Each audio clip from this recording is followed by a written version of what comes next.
leave it to the professionals.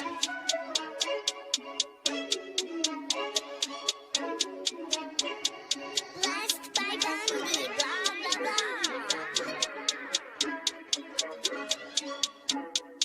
Started off with a bit, now I got coin. I see where y'all going. Been poppin' since Web 1, hella hoes on Web 2. I was living a dream, now I'm on Web 3. And it is what it seems, topping the pyramid schemes, I'm telling you. I'll sell you a percentage on Nebula. Shout out to Vince, yo, set it up. Surfing on the web and I'm shooting at 3. I've been golden when I got my G. I'm an alien boy from a different planet, yeah. So I got my drink, I'm riding in the 1920s Model T Ford. Call her Era Lord. Call me Levi, playing on the keys, boy. And I'm about to put my gloves on. If I said it, then I meant that. Yeah, I like that one, I'm about to get that. Crash that whip for the drumsticks, whiplash. I'm about to get them all. Are you with that? In a white boat, surrounded by blue. I want one, but I got a cop too. I wanna fly high in the sky, arms out wide, trying to soar from a bird's eye view. I'm on fire, Ricky Bobby, cracking the pavement, Whitney Bobby. I'm a Saki bomb, Hiroshima, Nagasaki. Bruce Wayne been a dog, and I keep it 101, cause I'm feeling kinda spotty. You sipping on some rock, and I'm sipping on octane. The only thing around my neck is the Started off with a blockchain. bit, now I got coin. I see where y'all going. Been poppin' since Web 1, hella hoes on Web 2. I was living a dream, now I'm on Web 3. And it is what it seems, topping the pyramid schemes, I'm telling you.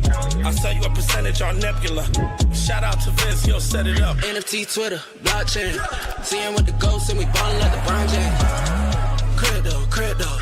We can make a trade, get the memo. The field's not falling for the FOMO. Listening to Coffee with Captain. You know we worldwide, they loco. I ain't never gonna stop rapping. Orlando, yeah, we working magic.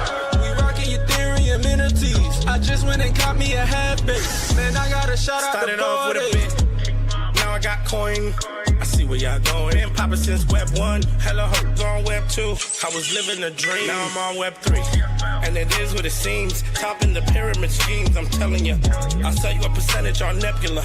Shout out to Vince, he'll set it up. Freaking the mood to choose one, but they got knowledge to move, son. I'm shocking in shades with my brother in suits, yeah, them blues is coming. Even though it's hard to pick, eeny, mighty, mo, soda on the mix, no biting lips, it's time to go. Index number 1, no thumbs up, you gotta scroll. Looking at the ghost in studio, it's time to go. Had a helmet on by myself until I met a mask that wanted to have a face off. So I had to bring my chainsaw, full tank of gas in the ride with my brakes off. I'm A1, but a different kind of steak sauce. GM, welcome to Coffee with Captain. I'm Cap. Late start today. Definitely not going to be the perfect show for show 1223. I do have an excuse. It is an excuse, but I do have an excuse. I wasn't able to get logged into OpenSea on my desktop for like the last week. And I finally capitulated today because I tried all the troubleshooting I knew. I deleted my cache. I restarted the MacBook, and what I was attempting to avoid doing was just wiping all my browser history. But this morning I did that, wiped everything, deleted the history, the cache, the cookies. And I'll just say I rely far too much on stored logins and cookies. And took me a minute to get back a bit. I was mild panic, not even about StreamYard logins. I finally figured that out. Thanks, Payne. But I couldn't find my YubiKey to get logged into X. I'm like, oh crap! If everything I need to get, like I can do the show without video if must be, which I think we will do tomorrow. But I can't do the show without access to X, and was sweating for a minute. But found the YubiKey, got all my logins back, and we are good to go. So we're live here on X Audio, X Video.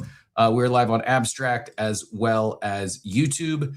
I will pin those up top here in a minute. And may have a guest today or two, TBD. We may have a few things minting today or going live tonight. Actually, there's definitely things minting today and some things going live tonight. I'm working on getting some allow list for a 1,000 supply collection that goes live in about 6 hours. That's $50 mint. And I'm also working on maybe some access to something that's minting or supposed to go live, I think today, if not today, tomorrow. And so all that's going to be coming in hot. And then on top of all that, we might get spicy this morning. And I don't like, I'm hesitant, may not even go there because I'm asking questions, but I'm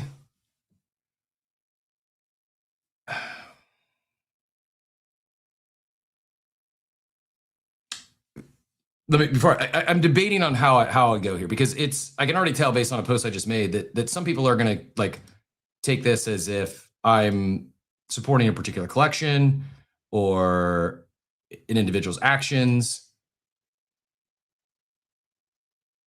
And that's not what I'm doing. I am asking questions and sensitive topic. So it's not spicy in the sense that like I'm not digging in on one way or another. And I also want to see quality people supported, people that we trust, people like Frosties. I'd love for OS Wiki to get more support. I hope he moves forward with the collection he's been alluding to. And I'm gonna talk like high level, just very generalities, which I'm not the biggest fan of. But giving myself a little air cover while I warm up and get some coffee in me and think about which direction I want to take the show this morning. The space is probably, you all are probably going to determine which way we go here. As I'm loading and thinking about which direction to go, I will say congrats to Stonkbrokers. The announcement yesterday was they partnered with Up. Up is the native exchange and liquidity layer of Robinhood chain. I think good partnership there. Best analogy I could give would be it'd be like Virtuals partnering with Aerodrome on Base early on, like as both of them were getting started. And both have done very well. I don't know currently, I think maybe not there currently, but both of them had market caps in the multiple billions at their peak and still are very relevant. Let's say I think Virtuals is maybe $300-400 million market cap. Could have they done more? Could have they done better? Could have they sustained more had they linked up early on? I don't know. We'll never know. But I think it's a good move for Stonkbrokers. I also think it's one of these things where it's a little complex. Like someone asked, like, what's the difference between what's a native 3-3 exchange? How is this different from what Mansur's building, for instance? I'm not the best to explain the technicals here. Maybe someone can help fill in these gaps. But it's kind of like I would view Mansur as Jupiter and Up as Meteora. Is that a good analogy? Mayhem or anyone that's in the deep in the DeFi or the LP streets. I should have a backup YubiKey. Thanks for exposing me, Zane. I'm kind of freaking out for the first time regarding like my OPSEC and security and safety because I don't know, just haven't given it a whole lot of thought recently, like actively, and I need another YubiKey. I'm going to start some fresh hot wallets today. Probably keep some of those private and not linked to my OpenSea profile. Not that I have a ton of followers on there, but I also will do some stuff where it's not a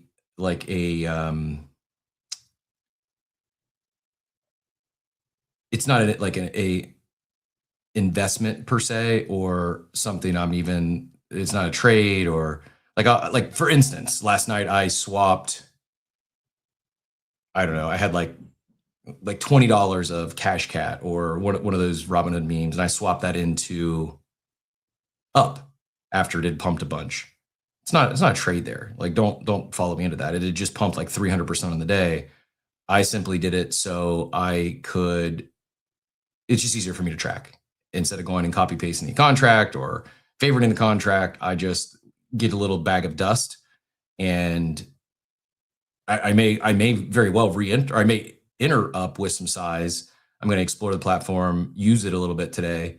I just, before I forgot, while I had it up, it was just easy for me to swap into it, something that, I wasn't long on a meme coin that I had some dust in the wallet. So that's just an example of some things where I'll do stuff like that. And I don't necessarily want people, copy trading or follow me into something and then realizing that, oh, this wasn't a profit. This wasn't for profits. This wasn't a,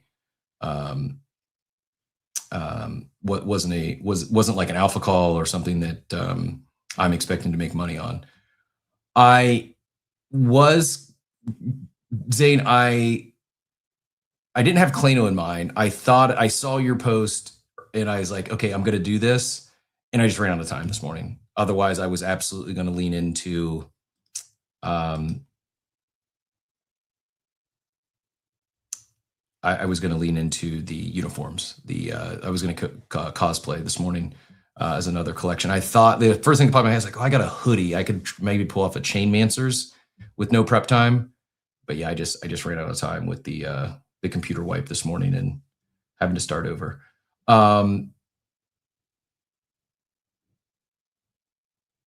Pagers or beepers? What do we go with for the collection? That's my big question today. Do we call it stonk pagers? Stonk beepers?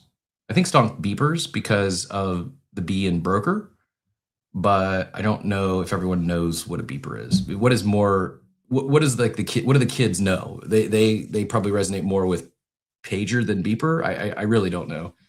These are the big questions in my head today. Along with what? How do we define a scammer? How do we find a scammer in crypto? How do we define a rug? These are like the questions I'm asking. And I'm like genuinely curious. I'm not saying someone's a scammer. I'm not saying someone's not a scammer, but how are we defining a scammer? How are we defining a rug? Is a failed project a rug? Does that make someone a scammer if they're a bad operator? A lot of startups fail. Most startups fail, actually. And there's a lot of startup founders that are great marketers. They're great at go-to-market. They're great at creating hype and excitement, but they suck at operating. And often for those businesses to be successful, they need to bring in a strong COO or number two that's a better operator. It's very normal. I think a lot of Web3 founders are often first-time founders, or maybe they've done multiple things here, but they've never built a real business outside of crypto. And they're going to make mistakes. It's inevitable.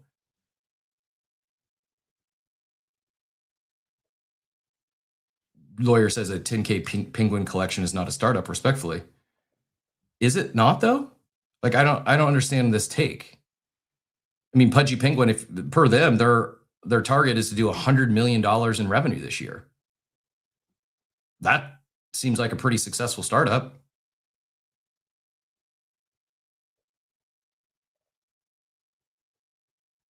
Without any plan at all, I don't know. I mean, I wasn't deep in the. I didn't mint Pudgy Penguins. I wasn't in the collection, and part of like how it got so much hype, it turned me off because they did a lot of what I recollect, and maybe my memory is wrong because I wasn't in the collection. But what I recollect is they deployed a lot of marketing tactics and paid promotion that later became, I don't want to say acceptable, but somewhat acceptable. A lot of stuff that people didn't condone in 24, 25 was, there's I know for a fact there's a lot of KOLs that did a far more undisclosed paid promotions that didn't disclose it than what Cool did. I'm not familiar with the collection of photos that Cool launched. I'm not saying that's a startup. That's an NFT collection. But I think Pudgy Penguins, it's safe to call it a startup. Like, was a real business that he sold for $2.5 million after he wasn't executing well, wasn't operating well. But it's like that where I'm. But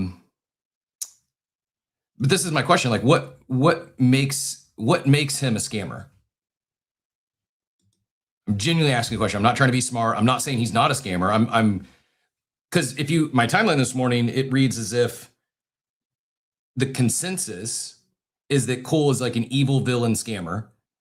All he's done is extracted. He's never done anything for the space. And you don't have to like the guy. And again, I'm not condoning his actions that he did when he was a teenager. I'm not.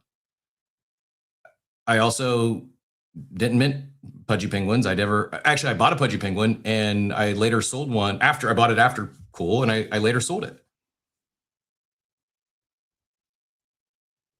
But I don't know, like, does an undisclosed paid shill, undisclosed paid promotion, does that make someone a scammer? Because if so, we should be calling a lot more people scammers on this app. I got called out, not called out, I got checked yesterday, or someone came at me in the comments because alluding that I was not disclosing I was paid to promote stockbrokers. I've never been paid to promote stockbrokers. Not in cash, not in kind. I minted my 2 NFTs. They weren't given to me. I minted them because of NFTs I'd purchased previously. And we did have a short campaign with Clutch Markets years ago that was disclosed, but I've never been paid a cent, cash or in kind, for talk about stockbrokers. I'm sharing my opinions. And Cole, maybe he did only have a target to make money, not bring the space forward. You're probably right. I probably agree with that. But does that make someone a scammer? If someone doesn't push the Web3 space or the crypto space forward, I don't think that makes them a scammer.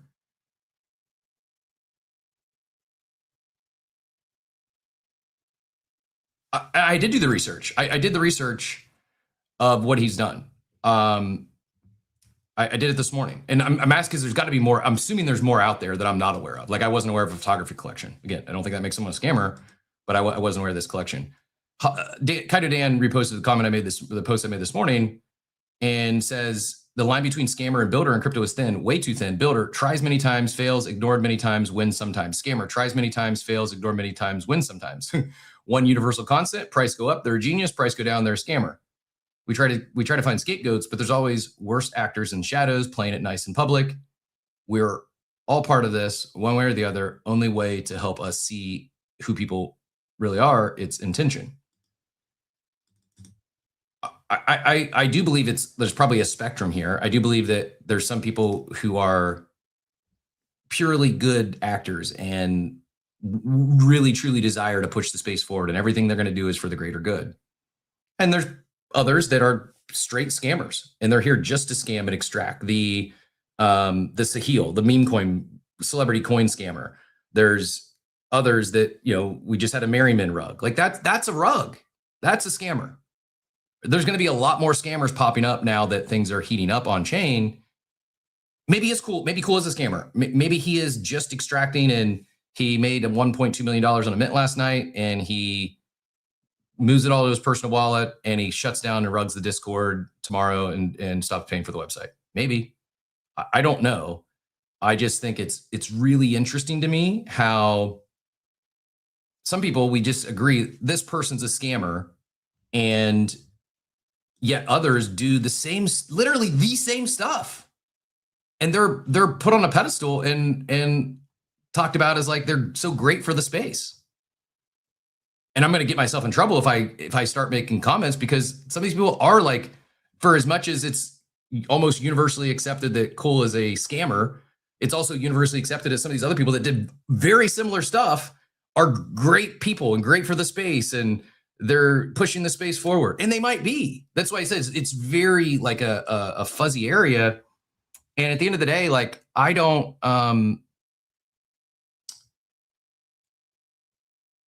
has there been unpaid shills galore? I don't like, I don't know. Like, I saw a few that were called out. I think 2 or 3. I actually went back and I read Zach XBT did an expose. I'll pull it up here in a second. And it's not good stuff. I'm not saying, oh, this is great. This is someone I want to get behind, and I got conviction in this builder. It's not what I'm saying. But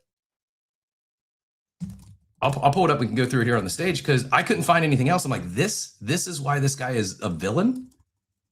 Because there's people that are heroes that did far worse stuff in 24 and 25. Like nothing I saw in this thread is even remotely close to some of like the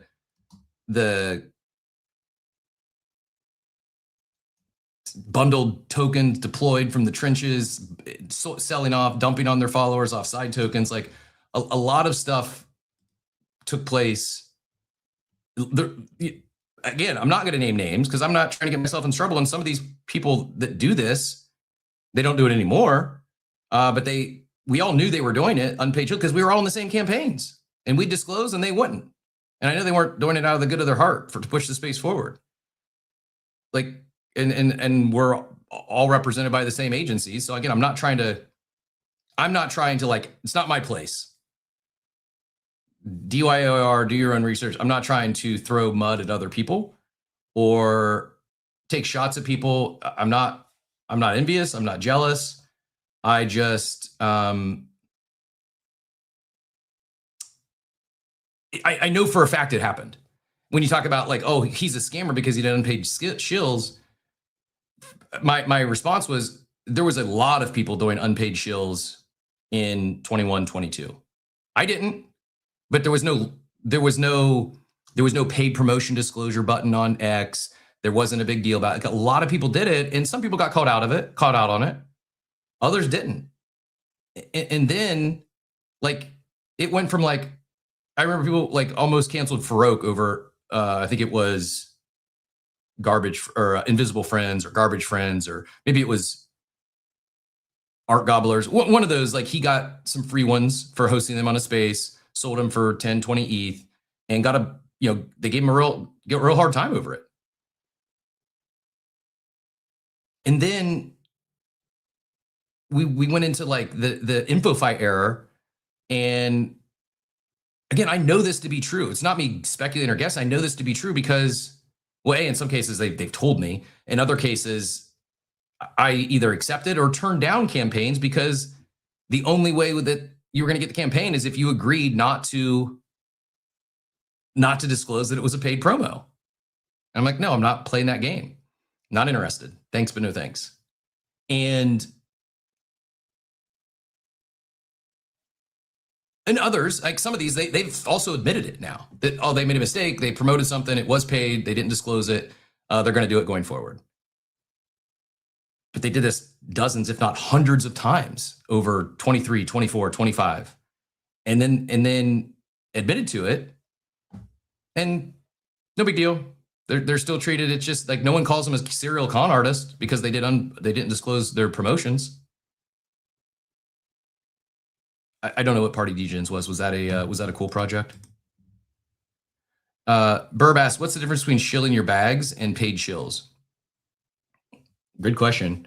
I think depends on if you're paid to shill your own bags. Yeah. Like if you bought 50 of an NFT and then that NFT founder reaches out and goes, hey, I see you're one of the biggest holders. Would you post on the timeline about how excited you are about the project? And in exchange, I'll give you this. That's a paid shill regardless of whether it's your bag or not. If you're doing it just because it's your bag and you want to talk about your bag and you've never spoken to that project privately, there's nothing wrong with it, in my opinion.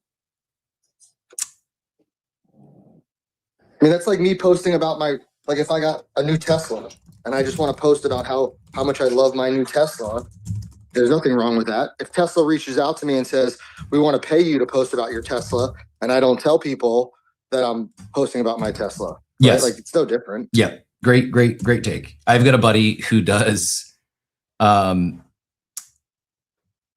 he does paid promo for a shaver company, a razor company. Like he's got a bald head and it's one of the shavers that you can just quickly shave your bald head.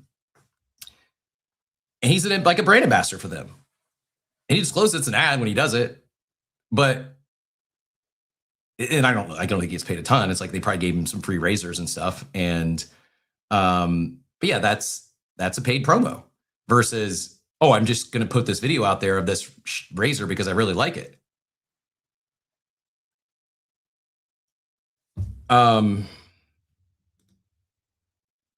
Let's do this. I want to reset because I still, quite frankly, I'm debating if I go really lean into this, and I've got like we could go all on engagement / rage bait title of the space this morning.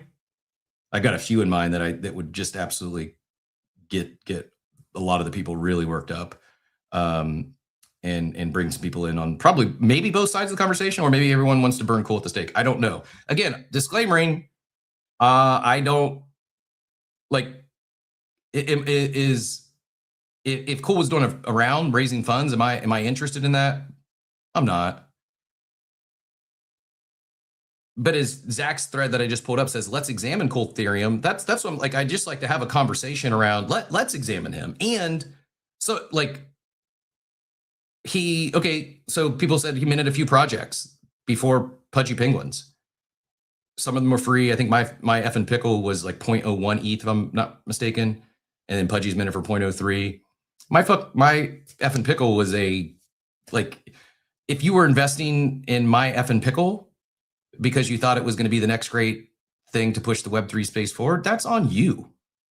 Like there was no roadmap. There was no promises that I remember. I bought some my effing pickle and sold most of them. I think I probably actually still have a few in my wallet. And there's apparently a few other collections. So which I would say, okay, didn't Zagabond mint multiple collections and walk away from them, rug them before ultimately finding product market fit and success with Azuki? And I know a lot of people like also feel a certain way about Azuki. I've never had an Azuki in my wallet. I didn't mint them. I've never picked them up on the secondary market because I too felt a certain way. And it just like there's a lot of people here, like the aforementioned Frosties, that I'd rather support than Zagabond. I'm not dragging Zagabond through the mud. I'm just saying like I don't see him being called a serial con artist. And when I went back through and read the thread from Zach, I was like, oh, this sounds like a thread on Zagabond, which maybe Zach did a similar thread on Zagabond. I don't know. He had a failed dropshipping business as a teenager. You know who else had a failed dropshipping business as a teenager? Luca Netz. I had failed businesses as a teenager. I don't think that makes me a serial con artist. I took a lot of pride in my Google reviews. On the Verizon side and the phone repair side, we were top 0.01% in the nation. I also had some 1-star reviews and people that were really upset customers because they jumped in a pool with their phone and we couldn't fix it. It's like reviews are, if you're in business for any period of time, you're going to get a negative review. It's almost inevitable. It just is going to happen, especially if you're doing any sort of volume. It doesn't mean you're a scammer or a con artist. Or maybe you are, but I don't think we can deduce that for absolute certainty based on a failed business that a teenager launched that didn't work out and a few bad Google reviews. Intentional rug and failure are different. I agree. I wholeheartedly agree. Like, and also like you can, you know, again, it's a spectrum. It's on a sliding scale here, and I'm a little. I think I hate to like. I'm not trying to get in other side of other people's heads, but I do think there's a little bit of jealousy and envy. I think some people are trustworthy individuals. They've been doing everything in their eyes right and really are passionate about the space. And then you see someone like Cole, who I'm just, for now, as a questionable backstory, not condoning the stuff he did in 2018 and 2020 and 2021. 2021 was 5 years ago. People do change. Maybe Cole was doing undisclosed paid promotions last month, and maybe he did a couple of rugs in 2025. Maybe he was doing a bunch of bundled scam tokens and with friends and selling out of sidewalks. I've never seen those claims. As I went back and tried to do some research this morning after I saw the timeline in an uproar, I couldn't find anything in the last few years that he's done that's even questionable. That if it's there, by all means, I'm not trying to, hey, let's bring out the pitchforks. I'm genuinely curious. Is there something more than like what I saw in the Zach XPT thread? Because if so, then, and if we all want to agree that that's a scammer, that's a serial con artist, well, boy, there's a few other people we should probably be calling out as scammers. But I think part of it comes down to, I think some of it is, some people are upset. Well, my initial post, and this is not a, it's not a, well, I don't remember, Spirit Hoods post. It's not. But I think that's obviously easy to talk about because it just happened overnight. You know, I said, you can be upset that you missed stockbrokers. That's okay. It's perfectly normal. I'm very close to being down bad because I fell asleep and just got lucky that they hadn't minted out when I woke up at 4 a.m. the following morning. Actually, had I went to the gym and then minted when I came back, they probably mint out, and I have 0 stockbrokers instead of a couple. I got lucky because I wasn't locked in. But many others missed it. Maybe heard about it, just didn't want to take action, just thought it wasn't going to take off. Whatever the case may be, it's okay to be upset. And I miss a lot of stuff.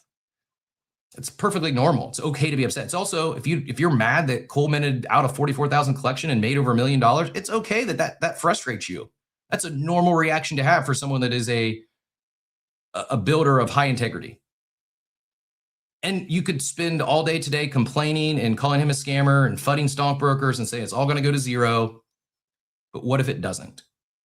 What if there is actual signal here? Not saying rush out and go buy sweep a bunch of Spirit Hoods or whatever they're called. But what if this is actually a signal that we're in the top of the first inning of DeFi Summer 2.0 meeting NFT season 2.0? And this is a sign that while liquidity is coming back on chain, momentum's coming back on chain, people are interested in minting NFTs again and exciting projects. Well, I think if that's actually the case, and it may not be, but I think if that's the case, that bodes well for trustworthy builders. There's one, maybe 2 things launching today in the stockbrokers ecosystem. There's no guarantee they're going to be successful. Maybe they're not. But I think it probably, like, instead of spending the next 6 hours writing threads about how Cole's a scammer and I can't believe this is awful for the space, maybe spend half that time and go actually read the stockbroker white paper. Go plug it into Notebook LM and ask it to create a podcast and explain Anvil AMM to you and why it's different. Why it might actually be something worth paying attention to. Maybe see if you can get into the Clock In Telegram chat where I think the contract's going to be listed first. Maybe go see if you can get into the or be preparing yourself to have liquidity, and if you're interested, go study the Yard today, and if you're interested, be prepared to mint those tokens tonight, because if it takes off, it's a big if it takes off, if it's the next big thing, it would benefit you to be early to that when we don't know exactly the time it's going to happen, but we do know that it's going to take place almost simultaneously when the Stonk launcher launches, or Stonk Pad, I don't remember what they're calling it, but whenever that next activation goes live on stockbrokers ecosystem is when the Yard token is going to launch. And the mechanics there is, and I will get into this a little more details here, and I'll share a little bit, but there will be, the mint is taking place solely inside of Anvil. You can't buy or mint the NFT. The only way to get the NFT is to, I think it's a little over 300,000 tokens of the fungible token. So you got to get the fungible token that's paired with the NFT, but the only way to get the NFT, it's essentially like stockbrokers inverted. So with stockbrokers, if you got the NFT, if you minted the NFT, you got 666,000 stockbroker tokens paired with it. In this case, it's you got to go acquire the 330,000 or 300,000 and some change. 303,003 is per Diego. You got to acquire those tokens to get the NFT. Again, the thing could flop. Maybe it goes to 0. I don't know. I'm not predicting the success or not. What I am predicting is I think there's something here. Maybe it's not the top of the first inning of DeFi Summer 2.0 and NFT Season 2.0. Maybe it is too much too fast. Maybe that Mint last night was some sort of liquidity vacuum, pulled $101.3 million out of the space into Cole's wallet, and now there's $1.3 million less liquidity on Robinhood chain. TVL over there is, I don't know, $500 million. I don't think, I mean, 1 million should be a drop in the bucket. But if we do this 100 more times, maybe there's no dry powder to go around for future mints. Or maybe it's just starting. I don't know. But what I feel really confident of is that Chainmancers isn't going to be the last project that mints and has some success in 2026. I don't know if we'll see another 44,000 supply collection mint out, but I think we'll see several successful mints that especially ones that are leaning into new primitives, new tech, and do new experimentations on chain.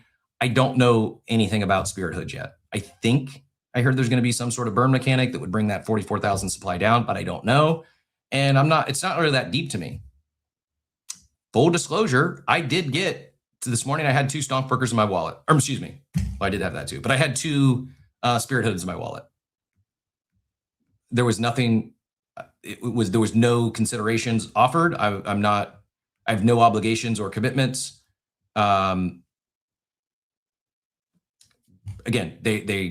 I didn't do anything for them other than just being an active participant in the space. And I got a couple of them in my wallet today. So that said, I'm certain that I wasn't the only one that got a couple of Spirit Hoods dropped in my wallet. There's probably others out there. I might be one of the few that's going to tell you I got a couple free Spirit Hoods, but I didn't ask for them. I didn't do anything for them. I have no obligations or deliverables. There's no agreement or, I wasn't given those to do something in return, but I did get them. We'll probably sell them. It's not a long-term hold for me. So will I profit on this recent venture of Cole's? Most likely. I don't know. Maybe that makes me a person that lacks ethics that I could profit. I mean, what is the right thing to do, ethically speaking? Just burn them if we did all collectively determine that Cole is a scammer today and a bad actor? I don't know. Again, it's not that deep to me. It's a couple $100.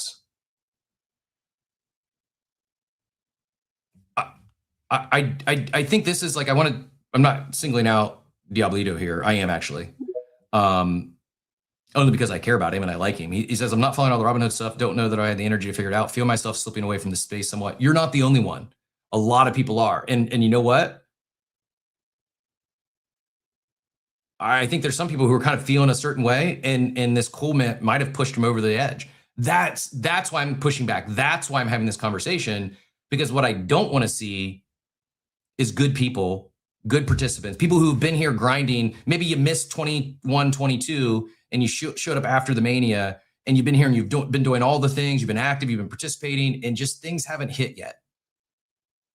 Maybe they were bad projects that you got into. Maybe it was just the market wasn't right. Like it's not been a great environment for NFTs. Now we're seeing some real momentum coming back, and I would hate to see it's like the meme of the guy mining for diamonds, and he like gives up right before one more swing, and he would have struck diamonds. Maybe we're not. Maybe it's not that close. But I would hate to see people leave now, when I'm telling you, as someone who's been here from 2021, this is different than anything. I mean, anything we've seen prior. What we're seeing now, it's different than anything we've seen prior. Yes, 21 was absolute mania, and we'll never see that again. This is not going to be the same. It's going to be different, but it's very different from what we saw in 24, 25, where, quite frankly, it was a meme coin world, and everything else was just playing in it, and then a perp dex world. So if you wanted to play the meme game, you could have done well over those couple years. If you were if you wanted to play the perp game, well, if you were early, you could have made a lot of money on a hyper liquid airdrop, and then you probably would have gotten liquidated on 10/10. like it is what it is. Like there hasn't been much new stuff. It was just a lot of copy pasta. We saw good art, and we started seeing earlier this year some more experimentation. Shout out to Normies and Death and Taxes, and recently Satari, and obviously stockbrokers. Like this is very different. And I think a lot of people brushing it off as like, oh, it's just the new shiny toy. It's not. Like, take a little bit of time, please. And it doesn't have to be for you, but if you take a little bit of time to research Anvil 6551s, like this, there's no guarantee it sticks, but it's very different. And I think when you combine the new infra we're seeing with the Robinhood opportunity, the Robinhood distribution, like people, I saw someone this morning said, like, Base was right directionally speaking with their Base app and social trading and all that. They executed poorly. Like, the product matters, so do the people. And my response to that this morning was, yeah, product matters. FOMO is different than Base app. It is slightly, but directionally it's playing in the same arena. How has FOMO had so much success and become a viable competitor to Pump Fun when Base app was earlier, had the distribution, and failed? I think a lot of it has to do with leadership. I'm not trying to rake Jesse over the coals, but the guy just missed it. It is what it is. Like, he was, I salute and respect his conviction and confidence, but he was wrong. And the market tried to tell him. People tried to tell him, like, man, this coin everything is just dumb. Like, this is stupid. But you're on the right path. It's just, you got to be receptive to feedback and make some slight. You don't even have to pivot. Just make some slight tweaks, make some adjustments based on what the market is telling you. And they took too long to listen to what the market and their community was telling them, and they've gotten lapped, not just by FOMO on the social trading front. But I know it's early, but so far, like Robinhood Chain and that leadership, they've lapped Base. It's just they're as far as like working with the on-chain builders, doing new primitives, and seemingly like having a better pulse on the space and the culture. Like, I don't even think it's close. And Robinhood Chain's just getting started. Maybe my read is wrong there, but I don't think so. And other than Vlad, I don't even know anyone. Oh, I'm sorry. I do know Adam Fern, who I do love or like. I don't know him like great personally, but someone I respect.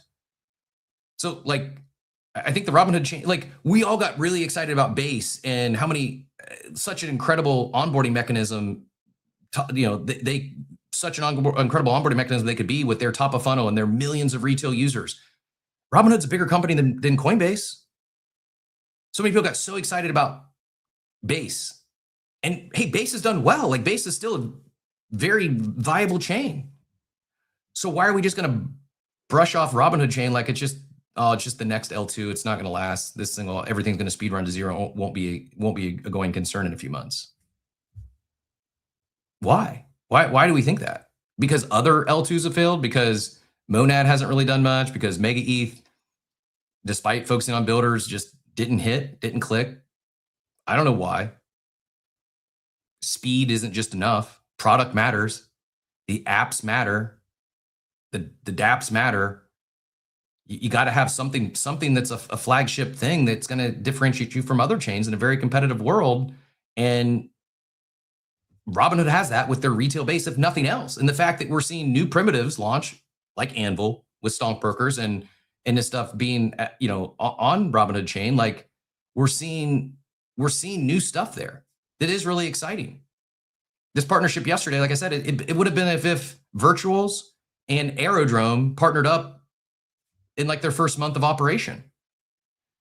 Maybe it plays out exactly the same, which if it did, I think anyone that's in stockbrokers or up right now is going to be really happy, because they're both just a fraction of those comparables that I mentioned on Base.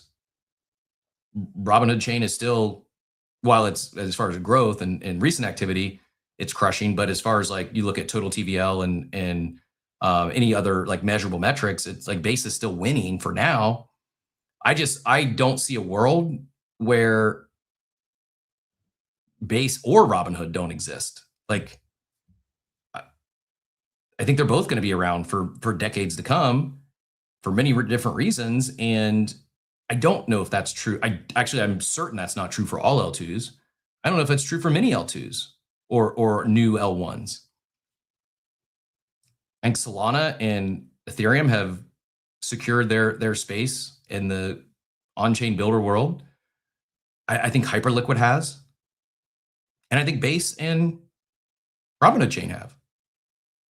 I think if Otherside is a consumer success, I think ApeChain is locked in. I know that's maybe the biggest if of the bunch, but ApeChain has a flagship dApp. ApeChain has something that's exclusive to ApeChain that if that thing works as intended, they're not going anywhere. Like ApeChain's going to be around forever. Ape might, if that works, then we're going to look back and say, man, Ape was extremely underpriced relative to everything else in the space because they actually have something that differentiates themselves. Something that you can connect some dots looking forward to how could this thing work? Not to single out Monad, but I don't have any dots to connect there. I don't know how Monad works with what they have currently. I don't think they've launched or introduced anything that tells me, okay, this is unique, this is different. I see a path to them being a going concern a decade from now. They very well could be. I mean, they're well funded, they got a lot of money, and the tech works.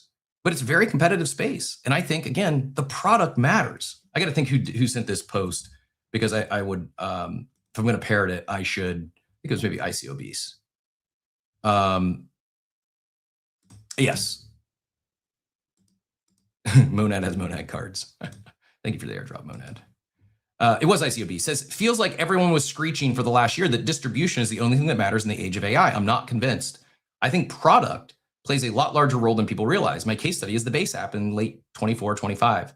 It undoubtedly had the largest distribution mechanism of any crypto app that I've seen in quite some time and could have been what FOMO is. They literally spent over a year pushing social trading, but it didn't work and nobody used it to trade socially.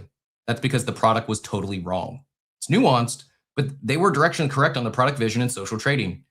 They had every distribution advantage imaginable, but completely wrong on the actual product design and execution. These sort of odd/unexpected outcomes make the industry field wide open for winners to win. That alone makes the intersection of crypto and markets still very, very, very exciting to work in. I should have pulled that up earlier since I was parroting his take as my own. And this to add on top of this, there like transfer that, like, okay, Base app failed for all intents and purposes on the social trading front. Like there's that, I take that as, okay, there likely could be other things that have quote unquote failed because the execution wasn't right. The operators weren't right. The timing wasn't right. That take two, that second mover advantage sometimes is very real. And I think we could see a lot more of that start to pop up. And that's my overarching point is, like, instead of being so bent out of shape that Cool minted out a project of 44,000 and made $1 million last night, instead of being upset that you missed stonkbrokers and are sidelined, look for what's next. Like I very well could be wrong, but I wasn't wrong about stonkbrokers. I wasn't wrong about Chainmancers. Wasn't wrong about Satari. All different varying levels of success. But my conviction today, where I think the space is at, and where, in particular, right now, Robinhood Chain, like they've got the motion, they've got the liquidity, there's real momentum, and it's new stuff. Or in some cases, it's not new and it's still seeing success, which, again, I think that's bullish, even more bullish for the new stuff. I do think there's a very good chance that we're entering a DeFi Summer 2.0 meets NFT Season 2.0. Both will be very different than the first, but I can't stress enough that, like, now, Diablito, talking to you, since you said you're just maybe thinking of hanging it up, I don't think now's the time to stop participating in the space. Like, you made it through the hard part. A lot of people gave up, and then they'll come back in like 6 months from now, and things will be popping off. There's a lot of people that got rents during ICOs, and they said, "Oh, it's all a scam. This isn't working. This is going to be silly," and they faded. Or there's people that did well in DeFi summer, and then they thought Top Shot was silly. NFTs are dumb, and they faded Top Shot, and then they faded Zed, and they faded Apes, and then finally in like November they came around. Oh, there might actually be something here with these NFTs. Like the new stuff can move very, very, very fast, especially when there's smaller supplies. Especially, that's where I think where we've seen a lot of this stuff be successful on the fungible token side, that still to this day have like multi-billion-dollar market caps. But the downside was like a lot of that stuff wasn't accessible. Like during this period of the last couple of years, where it's been not a lot of opportunities for those if you weren't in the trenches or trading perps, it was you couldn't get access to the pump fund upside. Yeah, you could have been an early user of Hyperliquid and got some big airdrops, but you couldn't really there was no way to like participate early other than that. Whereas now I think we're seeing some new twists on DeFi infrastructure, and you have the opportunity to quote unquote get in early by way of NFTs. That instead of like, oh, I'm going to mint an NFT today, and in 6 months there's going to be a TGE, and we'll get token allocation maybe in 6 months, maybe 2 years. I don't know. There's opportunities to this new model, thanks to Amble, and I know there's going to be other copies. There probably already are, but you're able to get that exposure to these new protocols. I mean, shout out, speaking of Mega ETH, shout out what they did with Fluffles. You bought an NFT, and it got you token exposure. Right directionally, the product wasn't there on the products weren't there on the chain yet. They're not dead in the water. The team is realizing that, hey, we need products important, and so we're gonna ship our own flagship apps. And they've got head down building some new stuff that they think is cool and innovative. And I'm excited to see what it is. And with those Fluffles, you got basically some of the tokens when they launched the chain. You get then, I think it's every end of the month, every month you get more allocation. It's a slow drip. So it's not quite as bad in terms of sell pressure as what the old model was, where you combined NFTs with fungible tokens, where it played out almost identical every time. ApeCoin was the one exception because they had other deeds queued up to mint following. But most of those was you'd see the pump in the floor price of the NFT, pricing in the fungible token. The fungible token dropped, and you've got 10,000-ish holders that are all getting their tokens at the same time, all incentivized to sell. And then so we started doing different structures. Okay, we'll lock it. We'll do these slow drips, attempts to innovate. And what we're seeing now is the next iteration of that from my viewpoint, it's just better. It's taking the best parts of the fungible token. It's bringing in that liquidity, bringing in the volume, accomplishing kind of the same thing without the downside of the massive sell pressure all at once at TGE. And so you can get that same exposure to these tokens, these protocols, without that we just weren't getting in 24, 25. Couldn't get this via Pump Fund, Hyperliquid, etc. Someone did a chart on what the I'm not going to show it because it's silly, but what Pudgy Penguins and Apes would have ran up to at their all-time high floor price had this structure existed then. Had, instead of getting an ApeCoin airdrop, instead of getting a Pingu airdrop, if the tokens were paired with the NFTs from the jump. And again, I know it's different. This isn't, I'm not taking shots at Apes or Pudgies.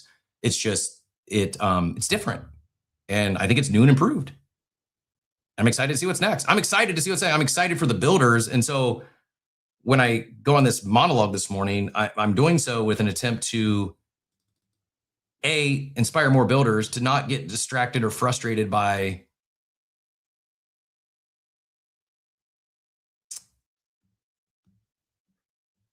who some of the early, like, because you don't like Cole or you think Cole's a scammer. Maybe he is, but why are you going to let that impact you and your success in this space? Someone just commented like, oh, I'm out if this is season 2.0. This is unregulated securities and a rug arc playing again.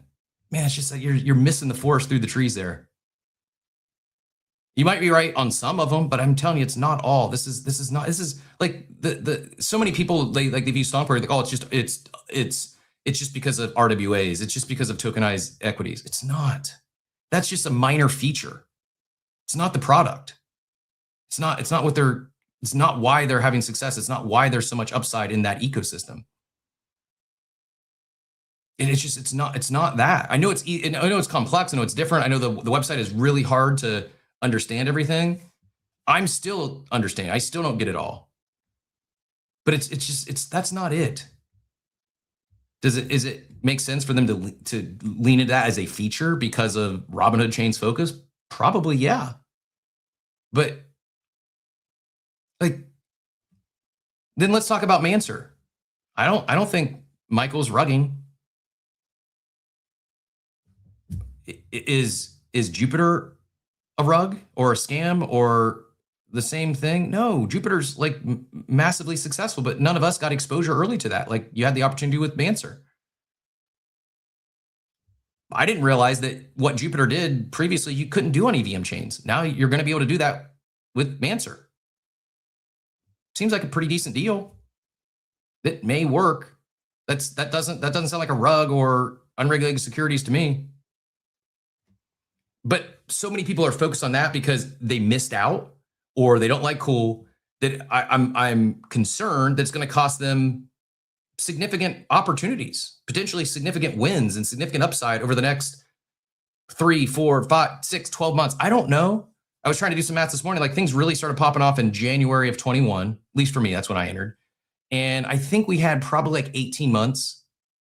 And it was a slow burn, right? Like Apes didn't mint till like I started popping off in January. People were flipping Top Shot packs for crazy multipliers. And Apes didn't mint until April, actually minted out on May 1st, 5 months later. And then I think they probably ran strong, speaking specifically like the NFT mania. I think it ran strong through like summer of 21. I know there was stuff happening in 22, but I think things started maybe pulling back, heading the other direction in, I want to say June, July of 21. So let's say 18 months. Maybe we don't get 18 months again. Or maybe there's never, ever an NFT season 2.0. It's possible. I don't think it's likely. If we are going to have an NFT season 2.0, I feel pretty confident that we very well could be at the precipice of it now. We could be at the top of the first inning of it now. Because what we've seen in the last month is unlike anything I've seen in the last 5 years. Truly. It's not just another rug or copy pasta stuff. It's not pumping because of a rugger or a scammer. It's not pumping because that's so short-sighted. I'm not picking on anyone. It's just like, oh, you don't like Cool? So you're going to let him be the reason that you miss out on the next 100x? Teach their own. I think it's silly to get so bent out of shape over someone you don't like and split it. Okay, who's building today? Because there's probably some builder that is trustworthy that you want to support. They could use your support. Like, let's get some hands in here, and I've got some more thoughts, but I appreciate y'all bearing with me for an extended monologue there. I tried to get Joey to distract me and talk about something else for a minute. I did pin up his article on which he did specifically for us, asking about understanding the Topps product hierarchy. So I'll quickly shout that out up top. Still debating whether I lean into the the engagement rage baity title or not, but we're just going to stick with. I feel it's already sensitive enough topic, so we're just going to stick with Coffee with Captain for now. I saw hands, but now I see none. So let's go. Let's go Machiavelli, since you unmuted. Joey, Oxy, and myself, and Joey and Oxy had their hands up before me. Okay, let's go Joey, Oxy, Machiavelli, Achilles. Joey, GM. And I know you probably were going to talk something else, but I mean, hit on it where you want. We can I can pull it back afterwards. Just take it wherever you'd like to. I've been waiting to jump in to help you change the topic if you want. I mean, it's up to We you. may as well lean into it now. I mean, feel free if there's something else you want to hit on, but yeah, I let myself go too long. I don't know if you've seen recently, but I remember. The largest One Piece sale just happened the other day. It was the first place card from the Worlds for $750,000. And then last night on a break stream, I think they're called Roadie Breaks. They're a streamer out of Rhode Island. They pulled the Cooper Flag debut patch auto out of a hobby box. The person bought the spot. We don't know for sure, but somewhere between $350 and $500. They bought the Dallas Mavericks and hit that card. That card estimates, I think bounties on it are up to like 3 to 4 million, but at auction people are estimating it'll go over probably 5 million. So, on the collectible space, the market is still just absolutely pumping with the numbers that these cards are doing. I actually did my first ever like green screen video where I talked about how like there's minion inserts in this new Topps Chrome update. So like they turn the player into like a little minion, and a Steph Curry minion where he's doing the sleepy time thing sold for $12,000. So talking about chasing like asymmetrical gains, obviously it's you need incredible luck to hit one of these cards, but the numbers that these cards are doing today in the collectible space is crazy. So I just wanted to share some of the recent big sales and cards that have been hit. Yeah, love to hear it. Thanks for sharing. And I also think it's another signal maybe that, I don't know, collectibles aren't going anywhere. RDBAs aren't going anywhere. Every big sale like that, I think, benefits the Beezies of the world. And but no, I'm not going to read the Anvil white paper in real time on the show, Dort. My apologies. I'm sorry again for the very long monologue today. It happens from time to time. Sometimes you get a 40-minute cold open. Sometimes you get a monologue on things, and sometimes I don't know. I don't know which way we're going to go. Let's go. Oh, we lost Joey. I think we'll get you back up here. Let's go Oxy next, and then Machiavelli. Also, for those, anyone having issues getting up, because Joey, I see it's requesting again, go double check, make sure you're on the recent version of the X app. There was another update. That's probably why I can't see hands. There was another update. I think it was right before the show started. But anyways, if you're having issues, can't get on stage, go make sure you're on the most recent version of X. Update your app, leave the room, and come back, and then we can try again. Oxy, GM. So initially came up to talk stockbroker ecosystem because I put out a couple of videos this morning about Up, and then like what does Up actually do? What does the product do, and how does it all integrate? And then I just made another one that was just kind of about the entire ecosystem, and we can go into like how they're integrating everything into this entire ecosystem and how cool that is. But before we do that, I wanted to touch on someone's comment that said the only reason why things are doing well right now on chain is because of unregistered securities, and I can't remember exactly. Unregistered securities and rudders. Unregistered. That's the only reason things are popping off on chain is because of unregistered securities and rudders. That was the statement. Oh yeah, that is like unbelievably wrong. And I'll quantifiably unbelievably wrong, right? Like, it's not just me saying this, like it is quantifiably, like, look at the data, it's on chain. Like, respectfully, you're very wrong, and your attitude about it is going to, I mean, maybe you don't care, but if you're here, if you're here to make money, if you're here to find opportunities, like that sort of attitude right now, it's quite literally, I think, the worst time to have that attitude in the last 4 years. Go ahead, sorry. Cap, is it someone from the space who said it? I don't know if they're in here or not. I'm not trying to also say, because I like the person. I'm not trying to, and maybe I should. But it's probably like, I'm not trying to like, I know there's a lot of people that feel like that. I know it's not maybe not exactly like that, but I know a lot of people are feeling this certain way right now. I'm trying to unpack a little bit without being condescending, without being a smart ass. But I care about people here. If like you're here and you're passionate, you want to do well in this space, I'm going to avoid the clock in or lock in. But like, seriously, I can't say this any more clear. Now is the time to pay attention, not fade the space or think it's all because of scammers, unregistered securities. I'm telling you, that's not why, that's not the driver right now. Like, there's real exciting stuff happening that we haven't seen in years. I've been here every single day. I'm not perfect. I don't catch everything right. And I'm wrong. But this is quantifiably, that statement is just factually wrong right now. That's not why, like, one person minting a 44,000 collection and making $1 million, that doesn't define the space. Like, dude, there's people that minted a meme coin that made $50 million in a month on meme coins. There's people that would make 7 figures a month just simply launching rug meme coin after rug meme coin after rug meme coin. You know what?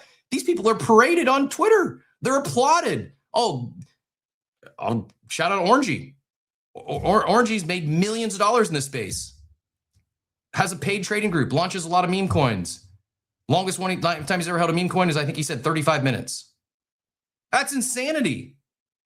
But yet people are paying Orangey tens of thousands of dollars a month to join his alpha group so they can get in on these bundled, launches. Sorry, I don't know this all to be facts. It's just reiterating things I've heard. It's not an attack on Orangey. I shouldn't have singled him out. I just happened to see that this morning. Sorry, Oxy, back to you. No, yep. So let me just I'm not going to talk on the scammer side of things, but I'm going to talk about the specifically around the unregistered securities side of things. So if you're referring to stockbrokers, I mean, I guess whatever, like, you can read their disclosures. They're very clear about what their disclosures say about how if you're a U.S. citizen, you're not allowed to be obtaining these, tokenized security, like tokenized equities. But to give some context on like the back end of everything that's kind of powering this on-chain, this movement to on-chain. So for those who don't know, my job is to go out and ensure proof of reserves for tokenized securities, like along with stablecoins and a lot of like centralized exchanges, RWAs. Like, that's my entire job, is to go and make sure that if someone's tokenizing gold, they actually hold gold on the back end. Now, when it comes to tokenized securities, this has been like the parabolic movement towards tokenized securities has been unbelievable. Everyone wants to tokenize securities. Everyone wants to get on chain. Everyone wants people to be able to swap and trade using blockchain technology, especially around equities and in tokenized securities like this. So the underlying technology and the underlying proof of reserves, obviously I can't speak for every tokenized protocol out there, but the ones that are doing it right are actually holding, like they've got their approvals, they've done it the right way to where if there's one share of NVIDIA on chain, they're holding one share of NVIDIA on the back end. They're allowed and are registered to hold the equity. And then if you want to, exchange that with them, if they're doing it the right way, you can go and you can exchange them for the actual, the actual stock on the back end if you want to burn your on-chain token. And then they're probably if they're doing it right, they're passing through dividends. Like all the tokenization of securities side of the equation is legit. I mean, not all, I would say all of it, but like the ones that are doing it right, they're doing it legitly to where it's backed by actual assets. And so I just want to come on and just kind of maybe give some context to what is actually happening there, because a lot of people just think like, oh, there's an NVIDIA token on chain. That doesn't actually mean anything. But if it's actually done the right way, and I don't know who's doing Robinhood's tokenization, to be honest with you, or who's doing their proof of reserves on the back end, but there are tokenizers that are doing it correctly to where it actually is a tokenized equity. So I just wanted to come out and maybe just kind of speak to that and how much volume and how much interest there are related to the tokenization of equities. Banks are coming to us wanting to do it. There's protocols left, right, and center that want to do it. There's huge companies that want to tokenize equities and bring stocks on chain the right way. And the demand is just through the roof, which is great for on-chain activity. On-chain volume is going to be going up. It's just crazy the movement to on-chain activity that is probably pushing a lot of this volume forward. Like, I think Robinhood has a lot of thanks to give to people who are tokenizing equities on chain and trading them on Robinhood. But I mean, it's the same with Solana and a lot of other ecosystems and chains. So I don't know if anyone has questions on that kind of side of the equation, let me know. But I just want to come on and give some context. Yeah, go ahead. Quick question. Sorry, Cap. Can I just yeah, go for it, please. Ask one small question. Go for it. So do you have any kind of percentage of increase? Because that's super exciting what you're saying. Like you're literally at the intersection of like literally what is gonna change the space and bring a lot of people into this era of RWA. So do you have any kind of number? It's hard to quantify it because it's so new. I mean, realistically, the RWA side of blockchain has really only started to pick up over the last year. So over the last year, as far as like tokenized, it's speaking to securities, I mean, there's projects that are trying to tokenize literally every RWA or every commodity that you can think of.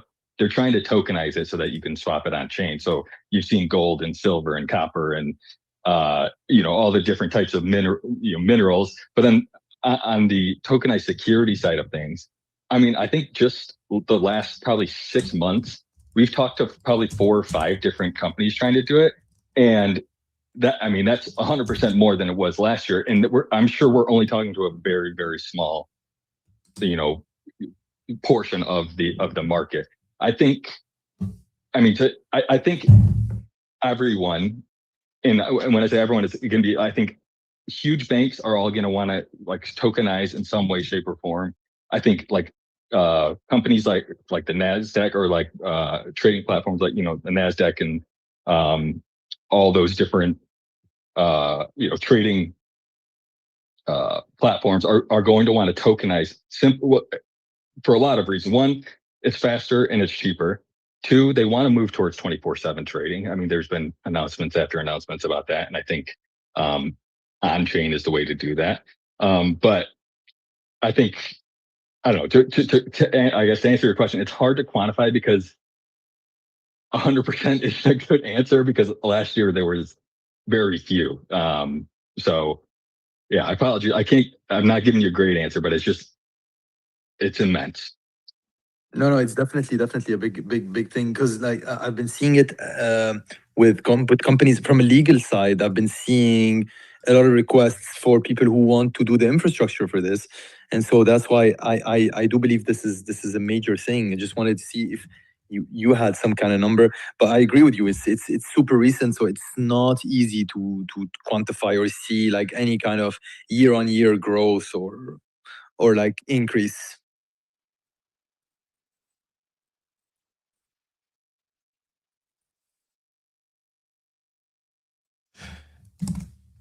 Thanks for sharing, both of you. Oxy, I really appreciate the backstory because if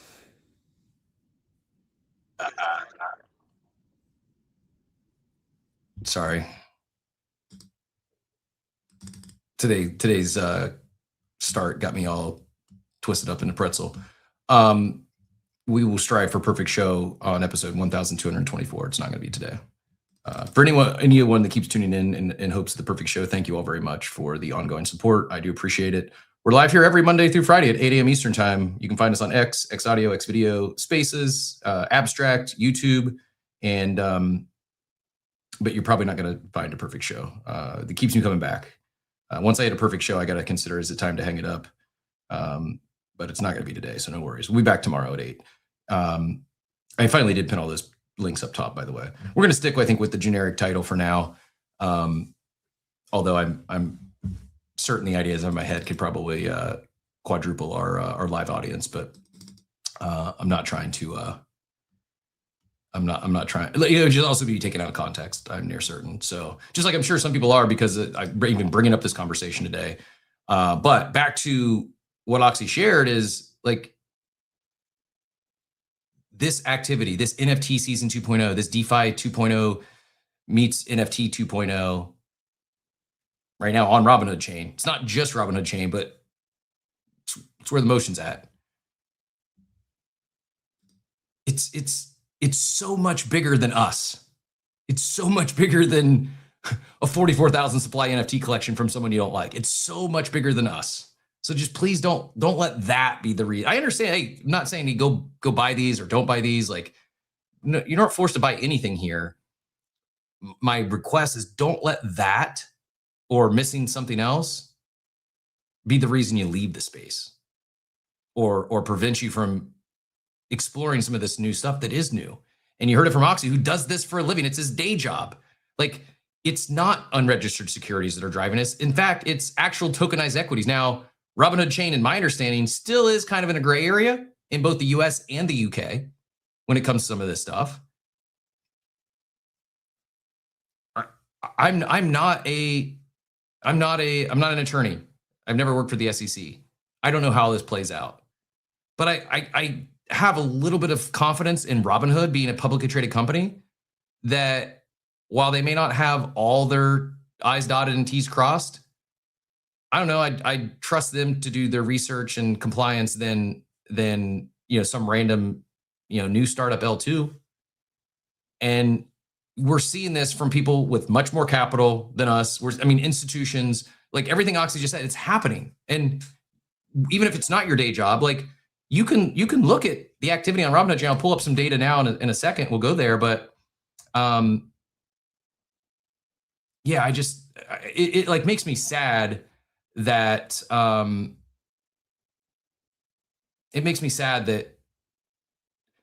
don't know, maybe the timing of things. Like, would people feel different if Spirit Hoods mints in 3 months from now versus now, when seemingly if it is the top of the first inning? Is it just another mint? And there are some valid stuff, like Domain Shane just says, what if one goes up, opens the door for easy extraction for those that have a network, and those leaders use the network for another round of insider trading, taking promo money and backdoor payments. This isn't different. This is the same. Everyone will remember in short time. To my point, a lot of that stuff he just said, it was happening in the quote unquote trenches. This is different. It's not the same. There could be some same actors, could be some do the same tactics or whatever you want to call it.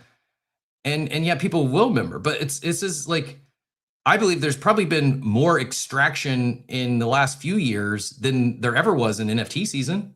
Maybe not. I don't have the data to support it. It feels like, shoot.